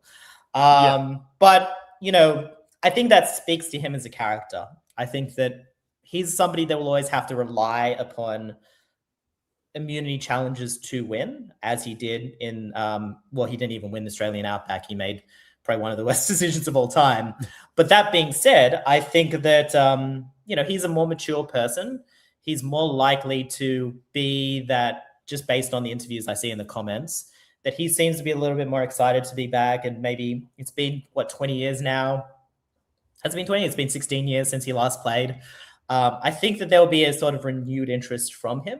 And maybe he can play maybe a Joe type of game where he can sort of start to maybe not necessarily be the most physical person in the world, but, be more like the old Colby. And I'm hoping for that because he does have a legacy. And I just don't want sort of like an Aussie in Game Changers type of experience where you barely see him. I want to see him as a character. I think we're all rooting for Colby as a character. Maybe whether he wins, I'm up in the air for, but I want to see that legacy have a massive stamp on this season. Yeah, a couple of comments coming in here. Chris saying Colby's a legacy pick for you, which I agree. Willie says Colby Donaldson after his first season hasn't been the same. And then Sandy saying, I've been surprised by Colby's pre-game interviews. He looks happy to be back, and I'm glad he's back. Too bad there's no Jerry on the cast. And I think it's one of the reasons, because I haven't seen everybody's preseason things, but, sometimes when I'm at work and I'm on lunch, I like to scroll the TikToks like the kids do these days, and you see these little pre-game comments coming up or interviews that they're having behind the scenes. And I got that same vibe, Sandy, seeing Colby's pre-game sort of just his view on life and coming back to play the game, why he wanted to play the game. He's aware that the last 2 times he wasn't in the right headspace when he played it. And to your point, even still went quite deep. So I'm excited to see what he does. And about Jerry not being back, I would have loved to have seen Jerry, but I'm okay with Jerry coming back in a different season. In some ways, I'm actually happy Colby gets to play this season on his own, and I would want for Jerry to come back and play her season on her own as well. They don't have to always come back and play the same seasons, in my mind. In fact, it's kind of, I think it's good because he doesn't come in with any, in fact, it's good for him. There's no baggage coming into the season because Jerry clearly, there's still something there. Like Colby said, like, you know, I'm sad not to have Jerry here in his voting thing, and she went back to say, do you guys really believe that? So she's still got a thing there. Like, so I think it's good for him that Jerry's not on this season. Okay, I've got the next pick as well, and I can go so many different ways here, and I'm leaning old school, the nostalgia of old school, seeing Stephanie back on the beach, you know, after such a long time. I kind of want to see her do well this season. She's made the finals before, similar to Colby. Colby and her kind of have that, I think, unspoken sort of bond, and they will work together if they get the opportunity in the game. And in fact, I think they're in the same tribe. I think production looked out for him a little bit. Can you have a look at the tribes for me? Because I do think that they would work together. They are on the same tribe together. They're on the same tribe with Q. So yeah, interesting. So I feel like there's something there that potentially could work for them. So yeah, Stephanie coming back, I like her. She's a game player, and again, didn't have the best time out on Heroes vs. Villains, but I felt really bad for her. I thought she was picked on by James early on that season, saying that she was the reason that her original tribe lost every single tribal council. She was outside of the numbers, which I think was predominantly maybe a bit of a pre-game alliance with the Black Widows. And, you know, we had Suri, Amanda, and James working together very early on, and then JT going that way in the Heroes tribe. So, yeah, I don't know. I just felt like again, it's a big character from the early stages. She was beloved in her first season, the only person who survived from her tribe to go into a merge situation, come back, do extremely well, probably not as likable in her second season, and that's why she ultimately lost, because she was such a game player and so ruthless. I don't know if she wins this game, but just from a standpoint of me rooting for certain players and wanting certain players to come back and play the game, and also me wishing that we get more great casting like some of these early castings that we had on Survivor. I just want to put her in my draft, and I want to root for her this season, Andre. I don't know what your thoughts are about Stephanie. She did play a couple of reality shows recently, Snake in the Grass and also Traders, so she's still a gamer. Yeah, I didn't see her season of Snake in the Grass or the Traders. I think she played with Suri on both occasions there, actually. So I don't have any further knowledge on how she is like now after, I guess, Heroes vs. Villains getting 16 years. She's still pretty intense. Yeah, I just never, I don't see her ever winning. And I'll eat my words if she does win, if she somehow has like figured out the rest of it. She's a player that will get far, but in thus getting far, she'll burn too many bridges to ever win. I just don't see anybody ever really voting for her to win. I guess she did make it pretty far, but Danny beat her. So, and Danny didn't really have the best showing in Winners of War either. So that probably puts things into perspective for me. Again, another legacy player. I do like legacy players sort of, you know, stamping newer seasons. I think that makes the season, that elevates the season a little bit more. I just don't see sort of Stephanie getting too far. Not much past merge. I don't think there's many people in the cast section to really click with. I don't know how she played with Suri. I don't think she has too many connections. Yeah, they get along. Suri and Stephanie, they get along. Yeah. So I think. Oh yeah, that might change it. Yeah, Suri could drag Stephanie in my opinion too. If both of them are able to get far, are they on the same? I don't know if they're on the same. I don't think Suri's with Colby and Stephanie. I think they're in different tribes. But if they do meet up at some stage. She's played with Stephanie before now. I feel like there's the connection between the two of them, and the audience can definitely correct me if I'm wrong here, but I feel like there's a show. What was it? It was Traders that I think they played together. So and Snake in the Grass, I believe. And Snake in the Grass, and I think they got along pretty well on Traders. They actually had each other's back for quite a bit in that season. So I feel like that bodes well because Suri's a loyalty player. She's played with you before. She knows she can play with you. I think that they could work together, and then by extension of Suri's game, that brings other allies into her game as well, and with that social game that Suri's got. But then you're banking on Suri going deep in it. So definitely could go one of either way here. But like I said, I just want a draft of players, Andre, that I really enjoyed rooting for this season. So, you know, not taking it too serious here. Maybe I should play for the win. But, you know, I've embraced Jeff's new era of Survivor. Let's just have fun. Let's have fun with the show, Andre, and I'm having fun with this draft. Okay, over to you for the next one. Actually, just before I get you to do this next one, I wanted to acknowledge Chris's comment here saying Stephanie could be on the typical new era disaster tribe and it won't even phase her. Been there, done that. That's true. She was the original disaster tribe. So she would be more than comfortable in that situation. Andre, over to you. Who's your next pick? Yeah, this one's another pretty tough one because there's no one that really comes out of me as like either I really, really want to root for them over everyone else or that I think is going to win over everyone else. So I think I'm just going to close my eyes and hope for the best. And I'm going to go with someone that I don't think I'll get again. Oh, that's it. Yeah, no, this is tough. I'm down to two. And I'd say, do I want to do the one that I root for or do I do the one that I think might win? I'm going to go with the one that I'm rooting fun, for. Andre. Yeah. Jenna Lewis exactly. is my pick. Jenna Lewis. There we go. All the way from Borneo. Yes. I think I've been very inspired by your last two picks, legacy picks. And I feel like I don't have a legacy character on my team.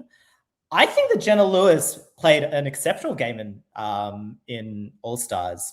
Don't know if she can win, but I feel like she actually almost did win All-Stars.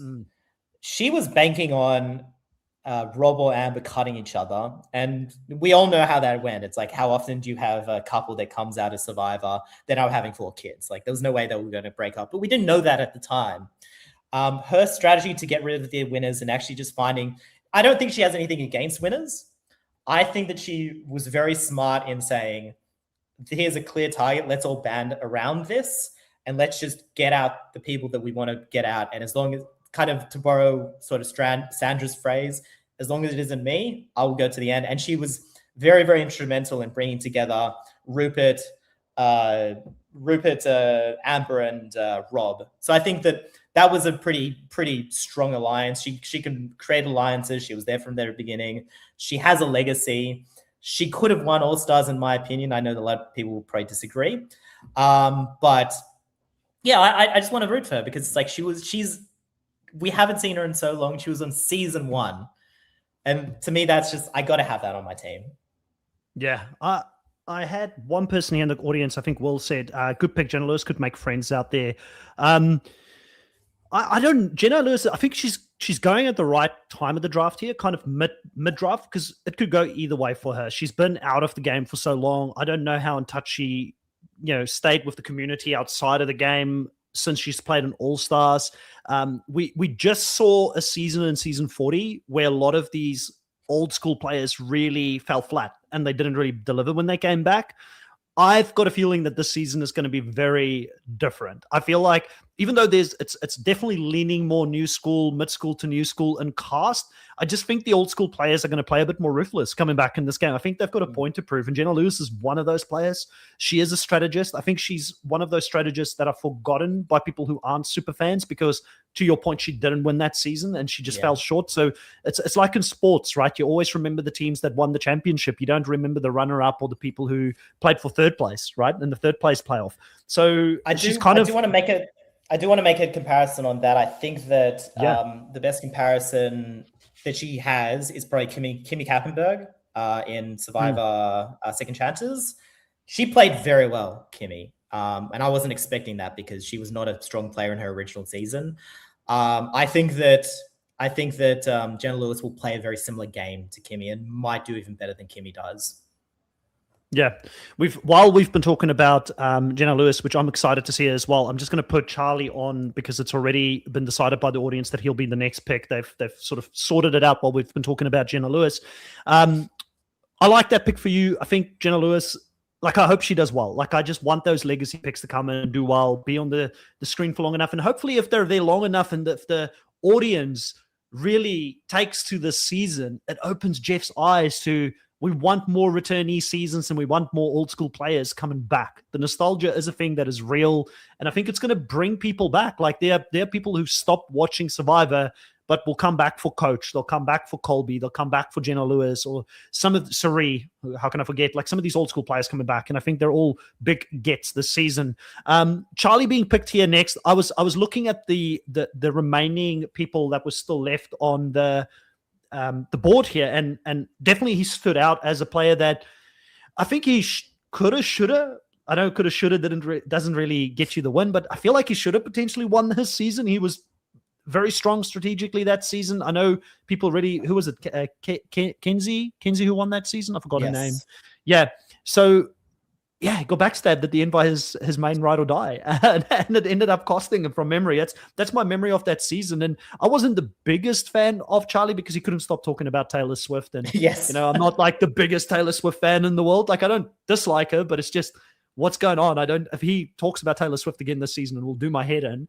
But he was a good strategic player, and I don't know where he sits in his legacy coming in this season. Like people are probably looking at him thinking, we got to get him out. He's too smart coming into this game. Like he's a bit of a, he's probably in that position that Rick Devens would have been in if he returned in season 40 or season 41, 42. Like I think the threat level is going to be something that he's going to have to work out, but there's definitely a redemption arc or a redemption story to his return in the game where he didn't quite get there. But a lot of the times these players that get second place and they get so close, like your Aussies, your Colbys, they come back in the next season and they fall flat. And Charlie could potentially go down that same path, but definitely not a bad pick for this point in the game. I am surprised between you and me that Aussie didn't get selected by the team before, but they probably wanted a strategic threat after having chosen Jonathan in the round before.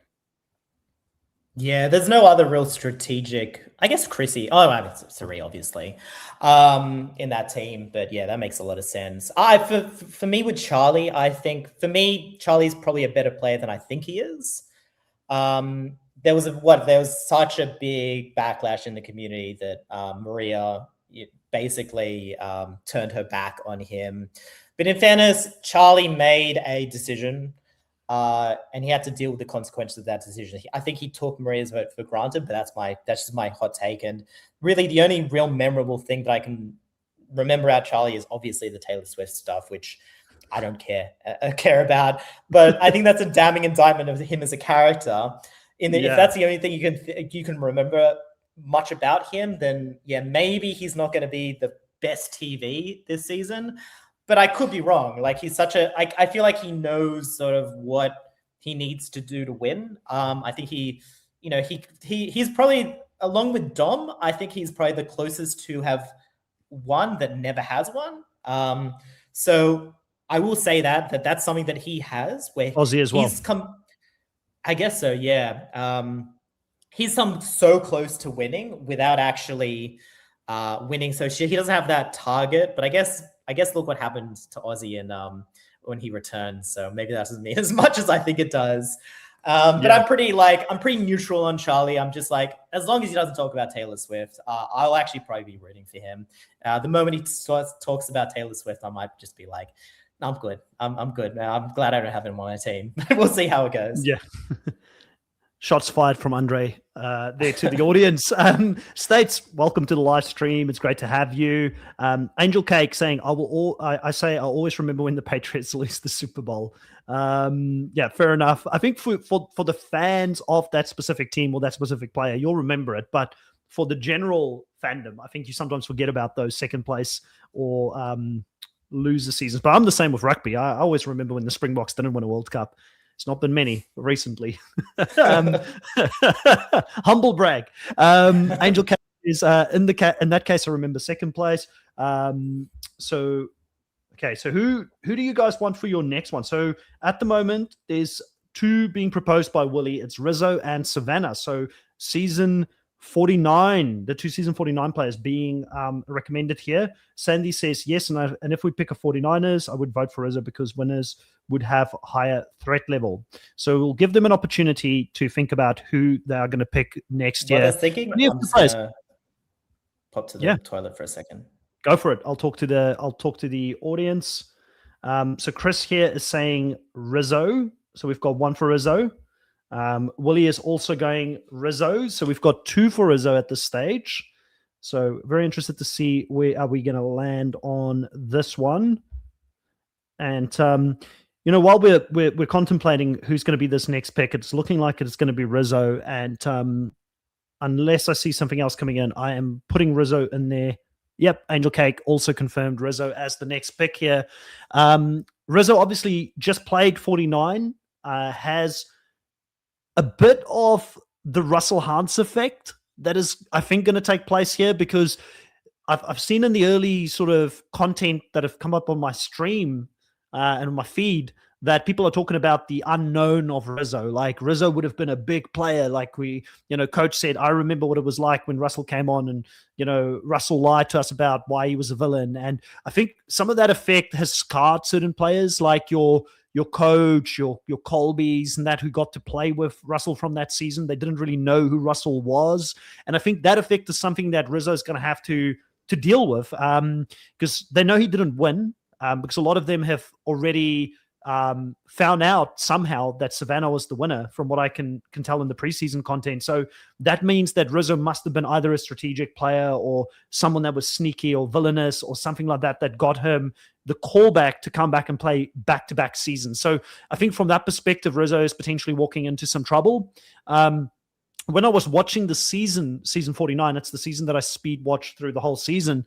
I was asking myself the question the whole time, and I was talking to Andre about this off air, and I was like, I don't understand why Rizzo got called back, to be honest. Like, that was my biggest thing. Like, he's a fun character, sure, but I feel like I don't know if it's recency bias, Andre, where people just saw him play recently, but it didn't seem like he was this big strategic mastermind. So I think that his threat level is going to be way higher than what it probably needs to be coming into the season, just based on the fact that people didn't see him play.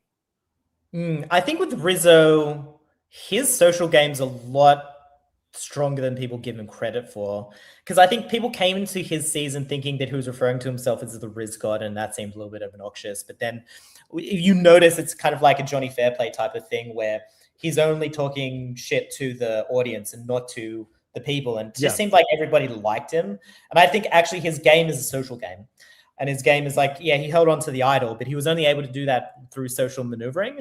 I did not know that that they know that Savannah was the winner and not Rizzo, because that might change a few things about this pick.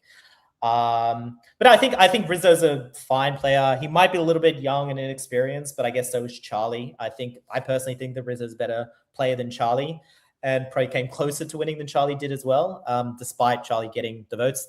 The point of the fact of the matter is Charlie never had those votes to begin with, no matter who he went with, because Maria wouldn't have voted for him anyway. But Rizzo, I think if Rizzo was in Savannah's place and if he had won that final immunity challenge or fire making, I think he would have won. He didn't win the final fire making challenge, but we don't know if there's going to be a fire making challenge this season.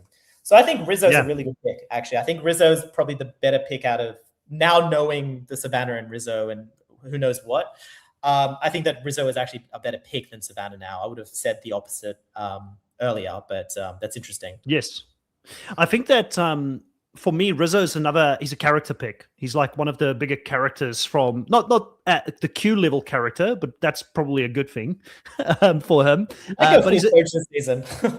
Yeah, but he's a big character, and he's a fun pick to bring back. So to your point, it's a Jeff one here to get him to come back and play the game, and I'd like for him to go well. But if he does any shenanigans like he did in the last season, where he just holds onto his idol the whole season, that stuff's not going to fly in any other season. Like the fact that he got away with it in the previous season to me is absolutely crazy, but it's not going to fly in a returning season like this. So, but I also think Rizzo is smart enough to know that it wouldn't. So I don't think he would play that same game this time around. So I'm interested to see how he adapts. I'm interested to see how he does. I kind of mentioned it when you were away that he comes in with a lot of players talking about Russell Hans in their early preseason content, and they're getting flashbacks of that, which is not a good thing for him. Like your coach or your Colbys, who actually saw what he did and the fact that he got to play back to back. So he's going to have to overcome that. But I also think he's such a likable guy that people might just lower their guard a little bit if they get to know him on a personal level. To your point, the social game.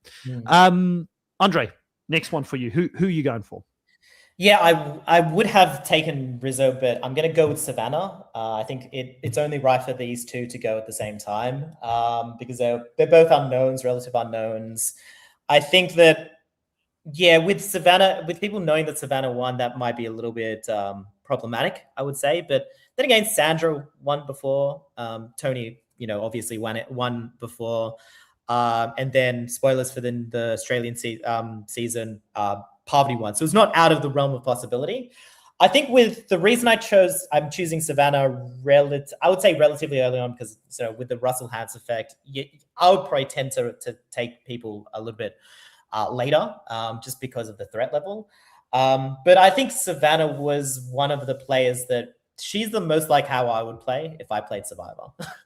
I was very much rooting for her. I love the way that she played. I know she rubbed a lot of people the wrong way, including the audience. But I actually really liked her as a character. I really liked the way that she played the game, her personality. Even if she did rub people the wrong way, I think that she's a very, very strong pick. She has won before. She knows how to win. And the way I thought that she was dead in the water in the final tribal council, but I was completely wrong. She read the situation amazingly, in my opinion. Yeah. So I like her, by the way. Yeah. I reckon Savannah, I don't know how you feel about Savannah, and again, maybe it's recency bias, because I watched 49. I really enjoyed 49. I talked to you before I started watching, and you're like, if you need to watch 49 before 48, and I did. And I'm glad I listened to your recommendation, because I think she's to me not that far behind D as a winner. Like, I think she's probably the second best winner we've seen in the new era, and I don't think much separates the two of them, to be honest. They're almost make the same kind of play. Point. Yeah, I almost think that depending on how this season goes, if Savannah somehow makes it further than D, I think that people might regard Savannah as a better winner than D, even if Savannah doesn't win, just because I would say they're very similar type of players. They come in with different threat levels, though. You've got to be honest about that, because nobody saw Savannah win, so they don't know if she just did it because she was likable, or they don't know the strategic side to it, or how dominant she was. And you know what the funny thing is, I was thinking about this as I was watching her season and as she went to the win. Like, how we mark certain people down for finding idols and keeping themselves safe? I don't. Or people win immunities out and they win, I also don't write them down. But a lot of the community will always feel like if somebody immunity run their way to the end and they win, that it's not as good, or if they find idols to get to the end, it's not as good. I actually think that it's a different skill set that I respect. Every single season is won in a different way. I, in fact, like immunity runs. I like immunity plays. Like, for me, that's always an exciting way to see somebody win the game, rather than just by the strategic social game. But I also respect that part of it. And I was wondering what people thought of Savannah's win, because I wasn't following it live, and if people were sort of downgrading her win based on the fact that she won so many immunities to get there. But in my mind, it only adds to her legacy, and it makes her an even better winner, because she just outright beasted her way towards the end. And I thought she had a pretty good game, and she was the number one target for such a long time. Like, she had no other way to get to the end that season, right? Then again, didn't Soph won the final immunity challenge, so she didn't realize. I guess she won the final fire making challenge, but nobody beats their way to the end. In the history of Survivor, has anybody beated their way to the end? I guess Mike Holloway was probably the closest, but I mean that's including immunity idols as well. And then Ben with idol, Ben Driebergen with the idol plays, for instance, and things like that. I don't downgrade those winners that much based on the fact that they won that way. I thought it's very unique. Like, to your point, it doesn't happen all that often. So when it happens, it's pretty impressive in my mind. And even though they might know that she's a winner coming into the season, they don't know how good she is at the individual portion of the show and winning these immunities. So I don't think she'll tell anyone that. Yeah, the unknown threat, though, I think is actually more of a detraction than D's known threat. I think people are more afraid of the unknown than the known. Everyone knows that D will stab you in the back, right? Yeah, people have no idea about Savannah. Exactly, yeah. Who's D flirting with? Who's D flirting with this season, Andre? Like, I don't think there's any, like, she probably flirted a little bit with, like, Rizzo. I can see that. I mean, who's single? Yeah, no, Rizzo's not single, I guess. He's not single. I don't know no who's single. So. Ozzy? Yeah. Is Ozzy single? I don't know. I feel like Ozzy's the prime candidate here. Yeah. Ozzy's always single. I'm going to go to Ozzy for this one. Yeah, fair enough. Safe bet. Chris is saying, Tony mentioned here, and it wasn't Chris who brought him up. Well, what you don't know, Chris, is that Andre had to go through a very thorough vetting process before we let him onto the channel to come and talk here. And one of the biggest things is that, you have to devote all of your love to Tony, admit that he's the greatest player of all time on Survivor. And if you can't admit to that, then you're not welcome on the podcast, right? So I've got a very thorough vetting process to getting people on the channel. And you didn't need me to pull my hand, yeah. No. I love Tony, and it's still hurting me very deeply that the last 2 times he's gone onto the channel to play the game that he has I guess the last couple of times he's played the game, it hasn't gone well for him and traders and both Survivor. What else is there? She flirts with Mike White to get a cameo on White Lotus. I see that. I'm glad Andre met the Tony quota. Okay, so next pick for me. I've been having so much fun seeing you guys pick who you're picking, and now I don't know which way to go. You know what? I'm just going to go. I am going to take, I didn't come into the show thinking I was going to pick Ozzy, but I just feel like I can't leave him much longer. And I've got the next 2 picks, so I could have picked him in the next round, but he just needs to go in one of these next 2 spots. He's probably going to be taken after this. And I don't know, somebody said earlier that they're not that excited to see Sari come back and play the game. I don't know if I'm all that excited to see Ozzy coming back and play this game again. I've seen him a few times now. What would this be? His 5th time playing Survivor, Andre? Yeah, I think, yeah, because he did his first one, then Fans vs. Favorite. Fans favorites.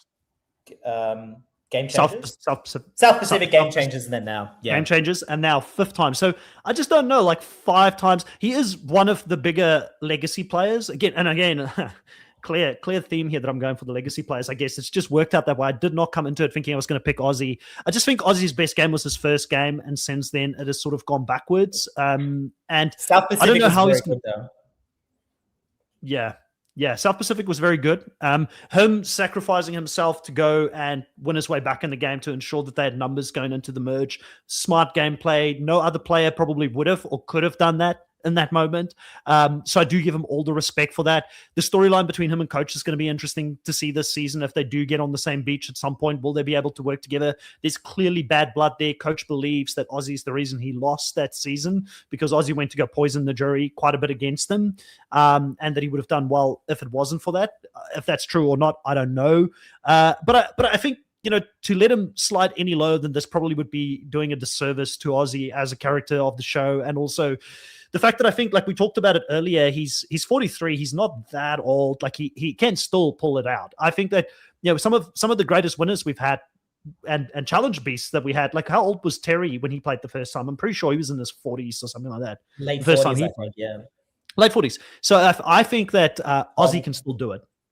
Yeah, he's got natural athleticism, so even if he's not fight fit, he's going to come in and find it, I'm sure. He's not going to be quite Jonathan's level of threat. I just don't know about us. I mean, socially, he's a pretty good player as well. So I don't think Ozzy's going anywhere anytime soon. And he only needs to go on an immunity run to go deep in the game. He's got some connections with some of the old school players like your Cerise and that. So I just think he's a safe bet for this stage in the game. Yeah, for me, Ozzy, he is successful in spite himself. I think that he makes a lot of mistakes.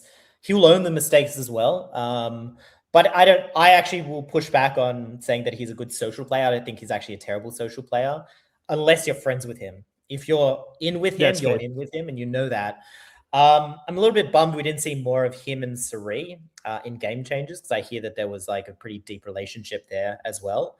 And I'm actually bummed we didn't see him much at all in Game Changers either. But I mean, do we really want more Game Changers, to be honest? Maybe it would have been benefited for 90-minute or 2-hour-long episodes. But I think I will say that I actually think that his South Pacific game is actually stronger than his first game. He knew what he was doing, and he knew his own sort of limitations. He knew that he was a very cliquey person. He knew that the other team weren't going to like him. He tried his hardest, but he knew that even if his plans, being a double agent didn't work out, he would still have something to rely upon, which was, in this case, Redemption Island. And he knew that he was able to win Redemption Island. He was under no illusions. So unless we see sort of fat game changers, Aussie, I have no issue with him sort of physically. I think that he'll be able to do quite well, and I think he's in better shape than he was in game changers as well. So I think that he's like a below average pick for me. But the only reason he's a below average pick for me is because the risk of maybe physically him not being up to scratch, he's not going to be able to sort of win his way out of tough situations, which he puts himself into quite a lot. But in terms of character, I mean, he's one of the greatest characters that we've seen, maybe in the top 5, maybe in top 10, top 5.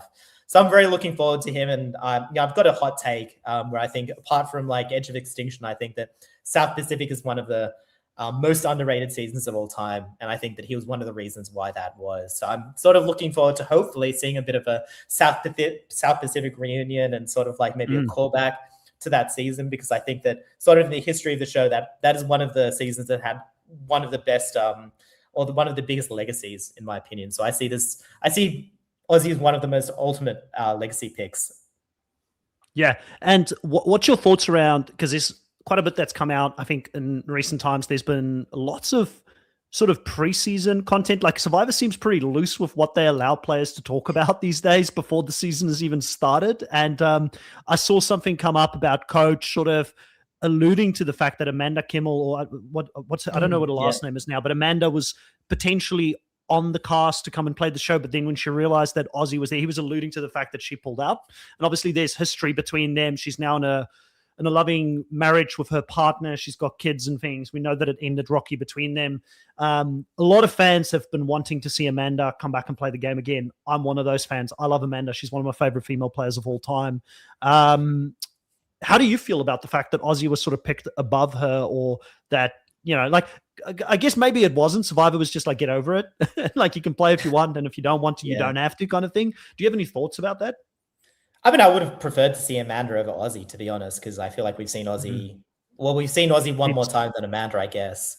So that's probably the only reason. And it's also been longer since we've seen Amanda. So that would have been interesting just to see if there's changes, because I think that's where returning players are the best, where they haven't seen each other we haven't seen them for a long time, and they're in a different part of their life, and then you might be able to see almost a completely different player. So I would have been very curious to see what Amanda would have been like. That being said, I mean, if you're gonna, I guess they are exes, and I guess, you know, Aussie's known for his extracurricular activities as well.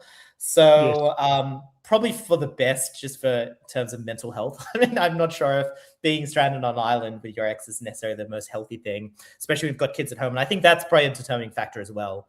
I mean, you know, it's one thing to go and you don't have a family at home, but it's another thing with that, and then also having kids at home. You're like, you know, maybe it's for the best. But yeah, I'm not sure what to make of it. I don't know the full story of the full situation, so I'm sure there might be some things we don't know. Yes, there's probably heaps going on behind the scenes, but like I said, quite interesting to see that tears being spilled before the season is even starting, and it seems pretty loose. And I think a few of these players, like Coach, probably knows he's never coming back. This is a swan song. Like, there's some players that are just talking a lot more freely. Let's see what people are saying here. Chris is saying, what else does Aussie have to show us at this point? He doesn't excite me in the year of 2026. Sandy saying, Aussie, in my honest opinion, is the most meh return from the old era. Sandy is saying, yes, I would never forgive production for choosing Aussie instead of Amanda.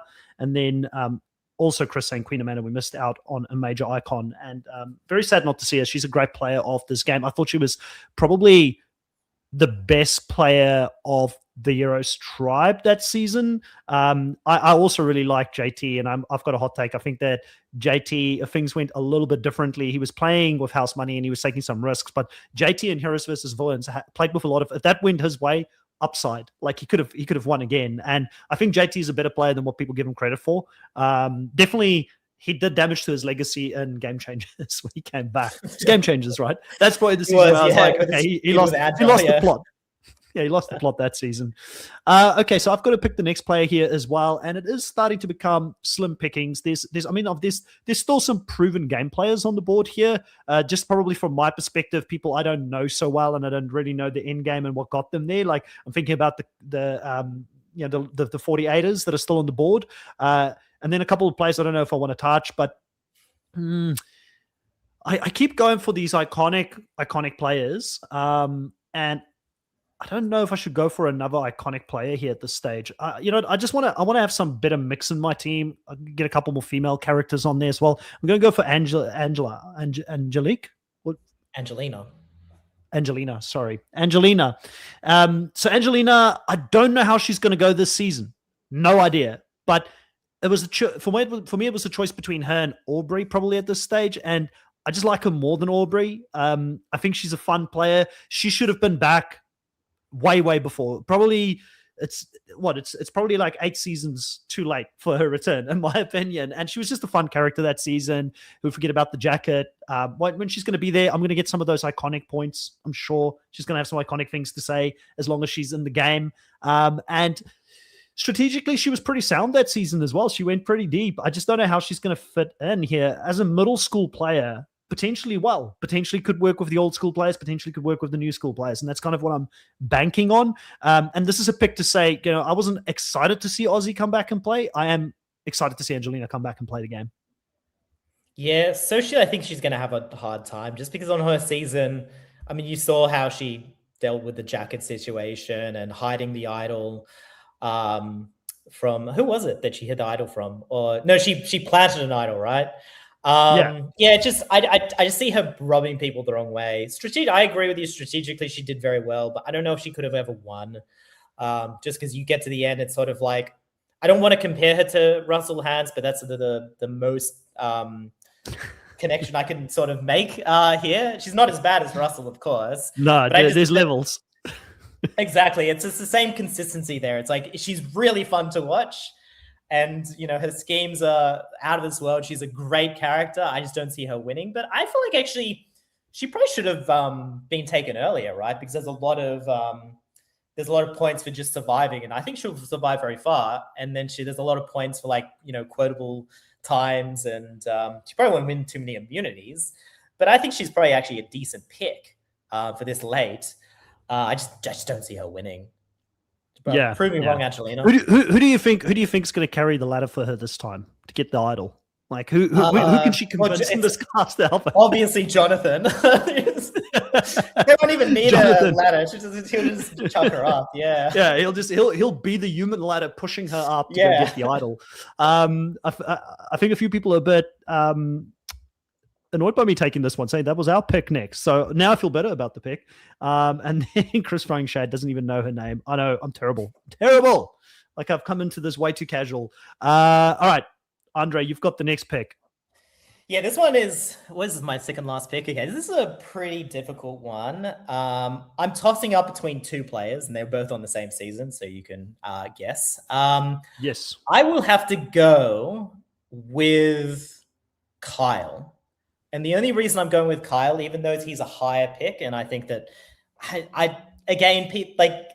past winners have won before, so it's very unlikely that he will win. But at the end of the day, Kyle was very good socially. He played Joe like a fiddle. He demolished Camilla at the end, just because they both turned on each other, and he was the one. Which you haven't actually seen, so apologies for spoiling for you. That's fine. But I mean, clearly for me, Kyle and Camilla are Malcolm and Denise.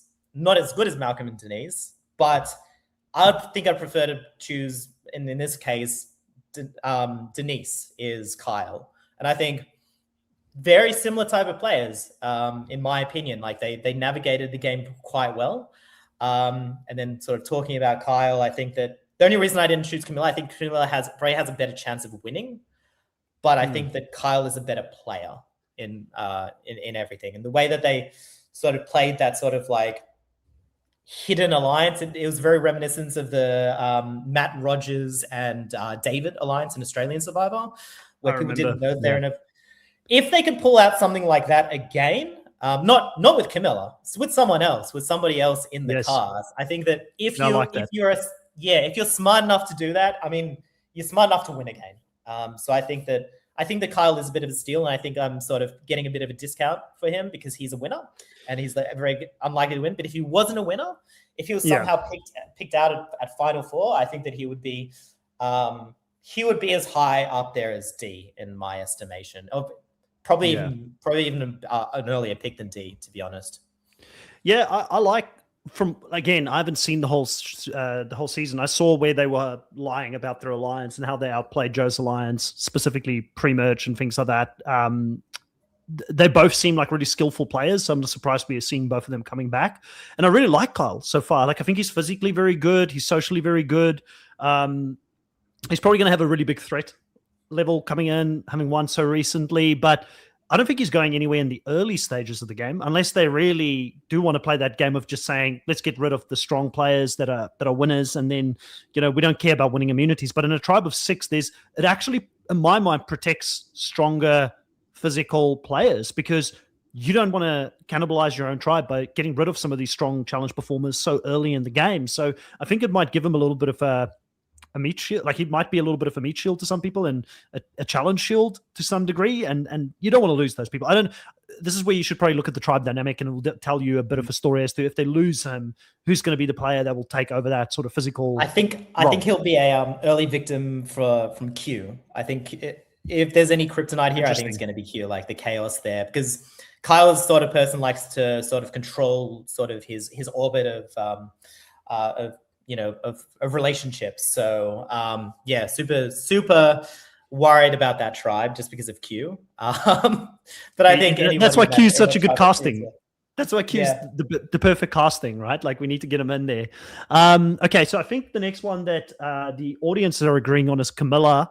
I'm going to give you another minute or so or 30 seconds or so to change your mind if you wanted to go in a different direction. But it's looking like Camilla's going to get picked here next on this next round. In fact, let's do it because they do have 2 picks. So I'm just going to go with Camilla on this one. You just kind of spoke about Camilla as well, and I kind of have to lean on you more than myself because you saw the whole season of Camilla's. Like from what I've seen so far, strategically very smart, not the greatest TV character potentially. No. Like she doesn't come across as very charismatic on the camera, but I'm assuming that the reason they picked her is because of that strategic game that she brings, and they've got a lot of other big characters. Yeah, I think I'm trying really hard to come up with sort of like an analogy on who she's like, what other past players she's like. I'm drawing a blank there because she's a pretty unique character, but to me, she really played second fiddle to Kyle. And you saw that at the end. You saw that when it was between the two of them, Kyle just exerted more influence there and was able to take out Camilla. And I mean, maybe actually going back to the Malcolm Denise sort of analogy, I think that probably is she's actually quite similar to Malcolm in a way. I know that they're completely different demographics, but if you think about the way that they ended up playing out, Malcolm was never like the strongest immunity player in the world. No. And Malcolm made a huge blunder in sort of being super open on targeting Denise, and the exact same thing happened. And just to further out the analogy, I mean, if Joe is a, God forbid, Mike Scoopin, without the stuff after Survivor, but it's like, that's like Mike played a perfect Mike Scoopin role. So I think that, I mean, I wouldn't mind having Malcolm on my team if he was playing this season, which, by the way, where is he? Yeah, but where is he? He could have played instead of Aussie, because he was the mid-school Aussie, to be honest. And in my opinion, play the different players, right? Like Malcolm plays very strategically. Like he's very similar to Camilla. Actually, that's true if you think about it. Yeah. Probably Joe Anglam is closer to like your Aussie. We don't want Joe back. Joe Anglam back. He's in the list with Mike Scoopin, I think. Yeah, of people that we don't want to see. Okay, so Zudaman, thank you. It's good to have you in the live again as well. So who's the next pick here for you guys? Chris is saying Emily. Willie is saying Mike. Which way are you guys going to go for your final pick, which will leave 2 players on the board? I will automatically have the last person fall on me. So I guess, Andre, you'll have, whatever they choose here, you're going to have a choice. Don't ever say that name again. I won't. Andre instantly shutting down. I knew I liked him. I don't stay on top of stuff that happens outside of Survivor. I'm really bad, so I can get myself into trouble because I don't stay in. Like I know a lot of people always tell me like, oh, this person's doing that outside of the game. I don't know. Like I just look at them in the context of Survivor and as a Survivor player. Best, to be honest, you don't want to see some of those photos. So. Oh, really? Okay, yeah, we'll stay away from it. So Willie's going for Emily as well. So I think they're locking in Emily here. And to be honest with you, I thought there's a chance that she may have fallen to me at the end, but I wasn't sure which way you were going to go, Andre, if you had to choose between Aubrey and Emily. And I won't let you, well, it doesn't matter because I can't do anything at this point. But what do you think of the Emily choice? It's not a bad one at all, because she's a bit of an unknown in a way. She did make it fairly far. She does seem to be, early on, she was a little bit too overt. But then she overcompensated, in my opinion, by being a little bit too passive at the end. She was a little bit too reactive, which is good in a way because it means that she is reading the situation a lot better. And she has sort of like a very good David from, it's like the story of David from Millennials versus Gen X, in my opinion, where sort of it starts off relatively weak and there's that growth arc. So, you know, I liked the growth arc. I hated her at the start. And then by the end, I was kind of rooting for her. But by the time she got voted off, I think that she has a good chance of going far, but we haven't really seen her much at the end game. But I have faith in her that she'll be able to, if she gets herself into a good situation, she should be able to adapt to that situation quite well. And I think that's something that she does have. She has adaptability. So I actually don't mind this pick. I'm actually surprised she didn't go a little bit further. I did consider picking her a few times earlier. But yeah, I quite like this pick from the audience, actually. Yeah. She's a really smart strategic player. The typical kind of new school player that comes in and played the new era, who's a super fan, goes out there, sees a lot of people as pawns that she can move in her game instead of realizing that everybody's playing their own game. And that's what she got found out for in her season in the early stages. But then she had that friend, Caleb, from memory. Was it Caleb? Right. The person she played in her, who was, he kind of saved her in those early stages. And I think it's hard for someone to change who they are in their core and how they react to playing a game like Survivor. And I don't know how she's going to go playing without him coming into this season, and if she's going to find that person who's going to help her bridge that gap, because he was a big part of her game. So that's the only fear for why I didn't pick her sooner. But very similar to you, I had the same thing. Like, I remember covering that season, really not liking her in the early stages of that season, like being like, I just can't watch her. Like, it just wasn't my kind of player. I didn't like it. And you know, that's normally the sign of a good casting. If you feel one way or the other, you either like them, you don't like them, that means that they picked someone good, because you're feeling something either positively or negatively towards this player. And similar to you, I had that whole moment when she sort of let us in a little bit into her backstory and her life outside of the game and things like that. And I was really rooting for her towards the end. I was really happy that she got as far as she did in that season. And I do think that she deserved the callback. So I'm excited to see what she's going to do this season. She is one of the bigger characters. And while being a big character, she's also a good strategist. It's just, can she find a way to socially fit in with these people? That's my biggest question mark when it comes to her. So we've got Zuderman asking, is this one for points or are we trying to draft the winner? There's points involved. It's a very simplified points structure. We might just go over it very quickly again before we finish off the draft for those that dropped in quite late in the live. But you have the next pick here. And, you know, where are you going to go? Are you going to go for Mike White or Aubrey? I'm going to go for Mike White. Yeah. Okay. I guess I don't know if we want to just, let's talk about Mike White first, right? And then we can sort of say why I didn't choose Aubrey, I guess, because this is more of this is actually more of like a let's do the both at the same time. So I chose Mike. I don't think Mike will win. Mike is a good character, and also in terms of I don't need more Mike White, to be honest. I haven't watched White Lotus. I really don't care. He was fine on The Amazing Race. And I'm not the biggest fan of the influence that he's had over Survivor. But I mean, I do like Mike. I've had enough of him, even though we've only seen him for one season. I think I got it. It's like, funny, you know, drinking wine. I didn't see too much from him. So yeah, I just don't think he'll win, just because he's too successful. There's kind of like, don't really have it in the United States, but tall poppy syndrome, where you kind of want to pull people down that are too successful. I think that is working against him.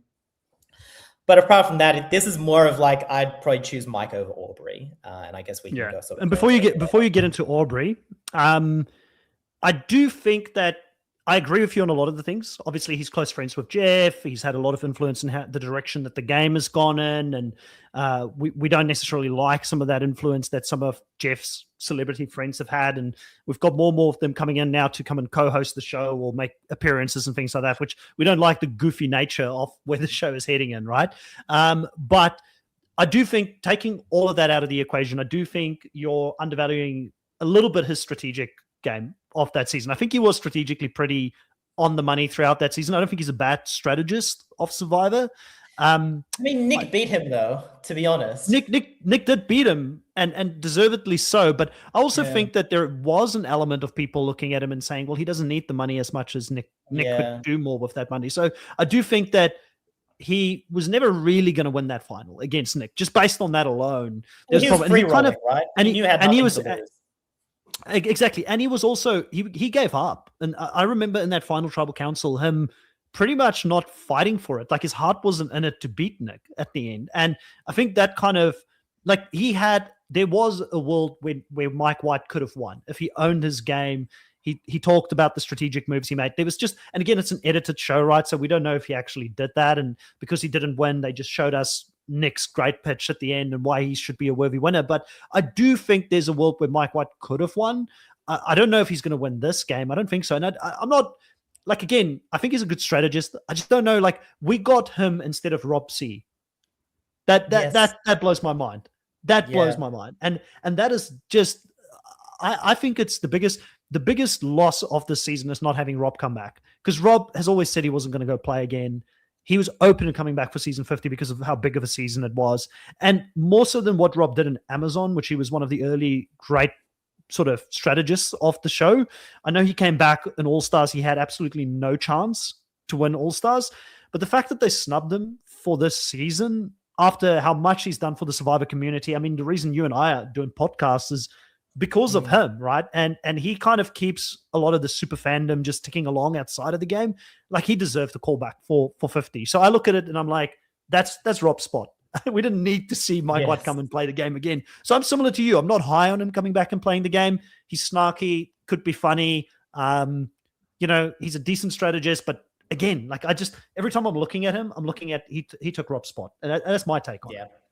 And it's easy to be a good strategist when you have nothing really to lose, right? If you have no fear on, making a move and sort of needing the money, it's very easy to be like, oh, I'm just going to kind of free roll it. So that's why I'm not like, yes, I do acknowledge he played a fairly decent strategic game, but I kind of detract from that just because of the placement that he was in and sort of like where he was in life as well. I do think that, it will be a net benefit to have him on the season, but compared to Rob Cesternino, I mean, it's clear which one we both want, right? And I think the fans, and again, if this was truly a game meant for the fans, in the hands of the fans, give the fans what they want. I think a lot of fans would have liked to have seen, and maybe it is just because the super fan community or the ones that listen to podcasts are still quite so niche that it doesn't really.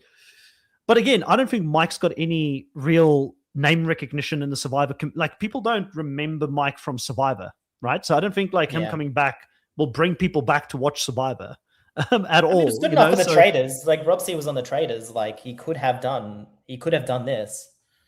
Yeah, 100%. So Aubrey obviously falling to me at the end there. And when I look at Aubrey, I think to myself, like, I remember her first season when she played. You mentioned who was the person you mentioned that was Angelina that you mentioned was kind of like a Russell Hans. I actually thought Aubrey was like a Russell Hans the first time she played her season and strategically dominated.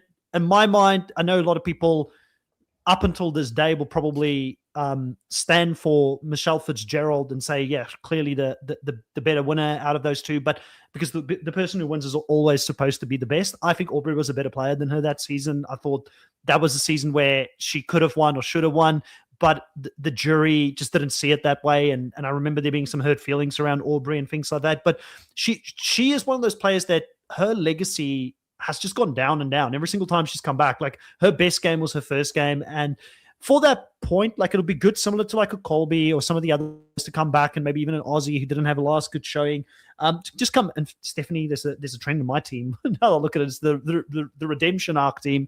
It'd be interesting to see what she does, but I just don't see a lot of upside for Aubrey. I just don't know where she goes in this tribe, who she's got, who she's playing with. And I don't know. I'm not excited to see Aubrey. And I think that's probably why she's fallen so low on the draft here. What's your thoughts? Yeah. Yeah. I mean, I feel like her first season, she did get very, very unlucky. And she did do well to play out of, I think, Neil got evacuated and she was put into a very, very bad situation. Yes. Then again, like 3 or 4 people, was it 3 people were evacuated. So it's kind of like, I won't say it's easy. I feel like her path to the end was relatively easy compared to other seasons. That's the first thing that I was thinking of. I personally think that Michelle played a better game because at the end of the day, this is a social game. Michelle played it well enough to get to the end and also socially enough to beat Aubrey. So I was never a big Aubrey fan to begin. I know that Aubrey has a ton of fans and I see why they're fans of Aubrey. She just didn't float my boat. And I feel like her last season, I know she was targeted, but I feel like she did historically bad as a returner in Edge of Extinction. But that was her last one. Q and Aubrey in the same tribe? Are Q and Aubrey in the same tribe? I think they are, actually. I want to say they are. Let's see. That would be hilarious. That would be hilarious. They are. That's perfect. That's perfect. Yeah, Obviously, Q calling out Aubrey, voting someone out that reminded him of Aubrey in the game. I can't wait to see that conversation on the beach between Q and Aubrey and see how he handles it. But yeah, a little bit low on her. Like, I think she's a great strategist. I definitely understand where you're coming from when you say Michelle did win it, like deserved it as a social player, 100%. I just think that season for me, I felt like Aubrey had a lot more of the strategy and controlled a lot more of the flow of the game. But I think that's negated by her second season where she didn't have any control or any power. And it's like, I think this is just a situational thing. I think that Aubrey plays her situations the way that she sees them.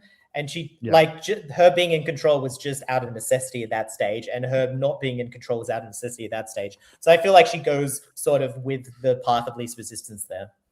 Yeah. Well, that's our drafts. And, when we look at the 3 teams here, I think it's a well-stacked team. We're seeing some themes come up. I think I definitely tapped into the legacy picks a bit more than some of the others and supported old school. So I'm high on old school coming in this season to hopefully bring us a better outcome than what we saw in Survivor 40.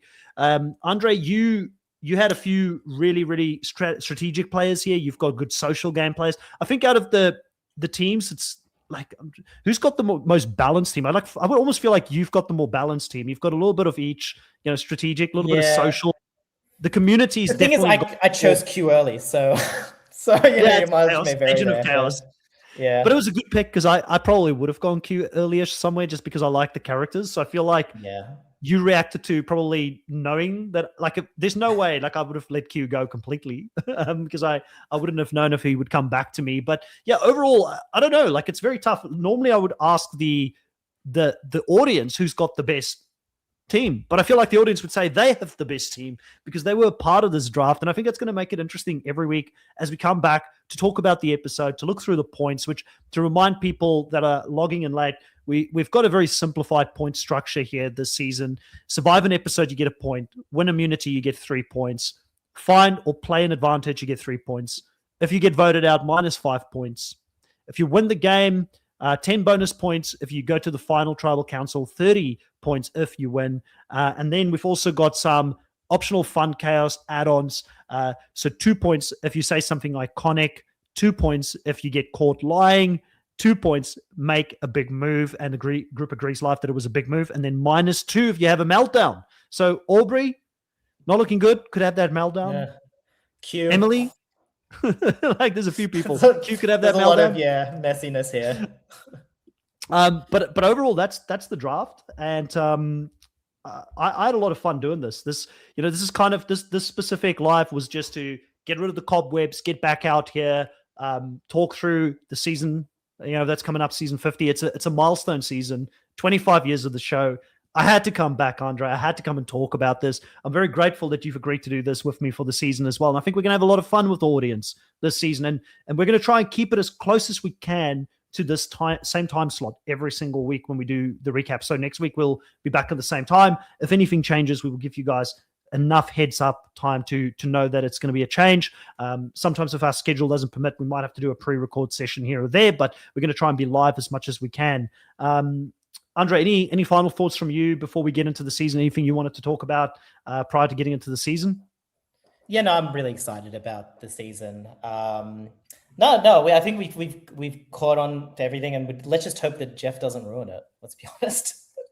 Yes. I'm excited to talk to you about the future of Survivor, what we think is going to happen. I know there's plenty of topics we can jump into. Even the fact that Jeff said that he might not do another returnee season for the next 10 seasons again, or he's not really that worried about doing another one. I'm hoping that there's great fan reception to this season. I'm hoping it brings back the viewers to this season, where he looks at it and be like, oh, actually, we have to do another one in the next 2 to 3 years. Because I think a lot of people like myself who checked out is about to come back and watch again because of players returning and playing the game. I think we need returnee seasons. I like the fact that we've got a theme season. It just gives a little bit more spice to the season as well. It sets it up. Yeah. And that's those are a couple of things that I don't want to compare the two shows to each other. A lot, Australia and Survivor US. I don't want to go down that path, but I think Australian Survivor is still very much in that doing themes, and it does create a certain hype and excitement around it. Yeah, I mean, I would have loved 49 to have been an all-star season for the new era, and then have sort of the legacy makers for the last 9 seasons to then be able to, punch their tickets to get to 50. We wouldn't have gotten 49, I guess, but maybe get rid of 48 and then bring the players from 49 up, and then have sort of like an all-out. Because I feel like there's just not enough representation from old to middle school. I feel like maybe a 3-3-3 sort of like middle school versus new school versus old school probably would have been better, because we all know what happened with Rob C and Jerry and everything. Yeah. That would have been my preference, but I'm not going to be begging for things. I'm just going to be thankful for what we have, because how long have we been waiting for this for? 26 years? Let's go. Yeah, 100%. For those that have stuck with us the whole time, thank you so much. Anybody new to the channel that have just sort of tuned in, if you do like this kind of content, subscribe to the channel to let us know that you like it. Put a like on the video as well. We do appreciate it when you subscribe and like the video, and it helps us get recognized in the algorithms, which we've got to rebuild right now, because this is the first time in a year that I've actually put something on this channel. But I've really had fun. Thank you, everybody that was in the live. Willie, Chris, Sandy, who else did we have here? Zuduman. I hope I'm not missing anyone. I know we had a few people jump in earlier that had to jump out, but Angel Cake for jumping in as well. We really appreciate everybody being here. We're hoping that weekly you will jump in and also let us know about your thoughts on the episode, what you're thinking, because I've always said, Andre, that the biggest power that the Nullified Take has, and the thing that makes me want to come back and do this, is really the people, the fans who watch the show Survivor, who come in here and also take part in the conversation that we have each week. It's a pleasure, and I'm looking forward to sort of covering the season. Awesome. Okay, so thanks, guys. That's it. We'll catch you next week. Bye. Bye.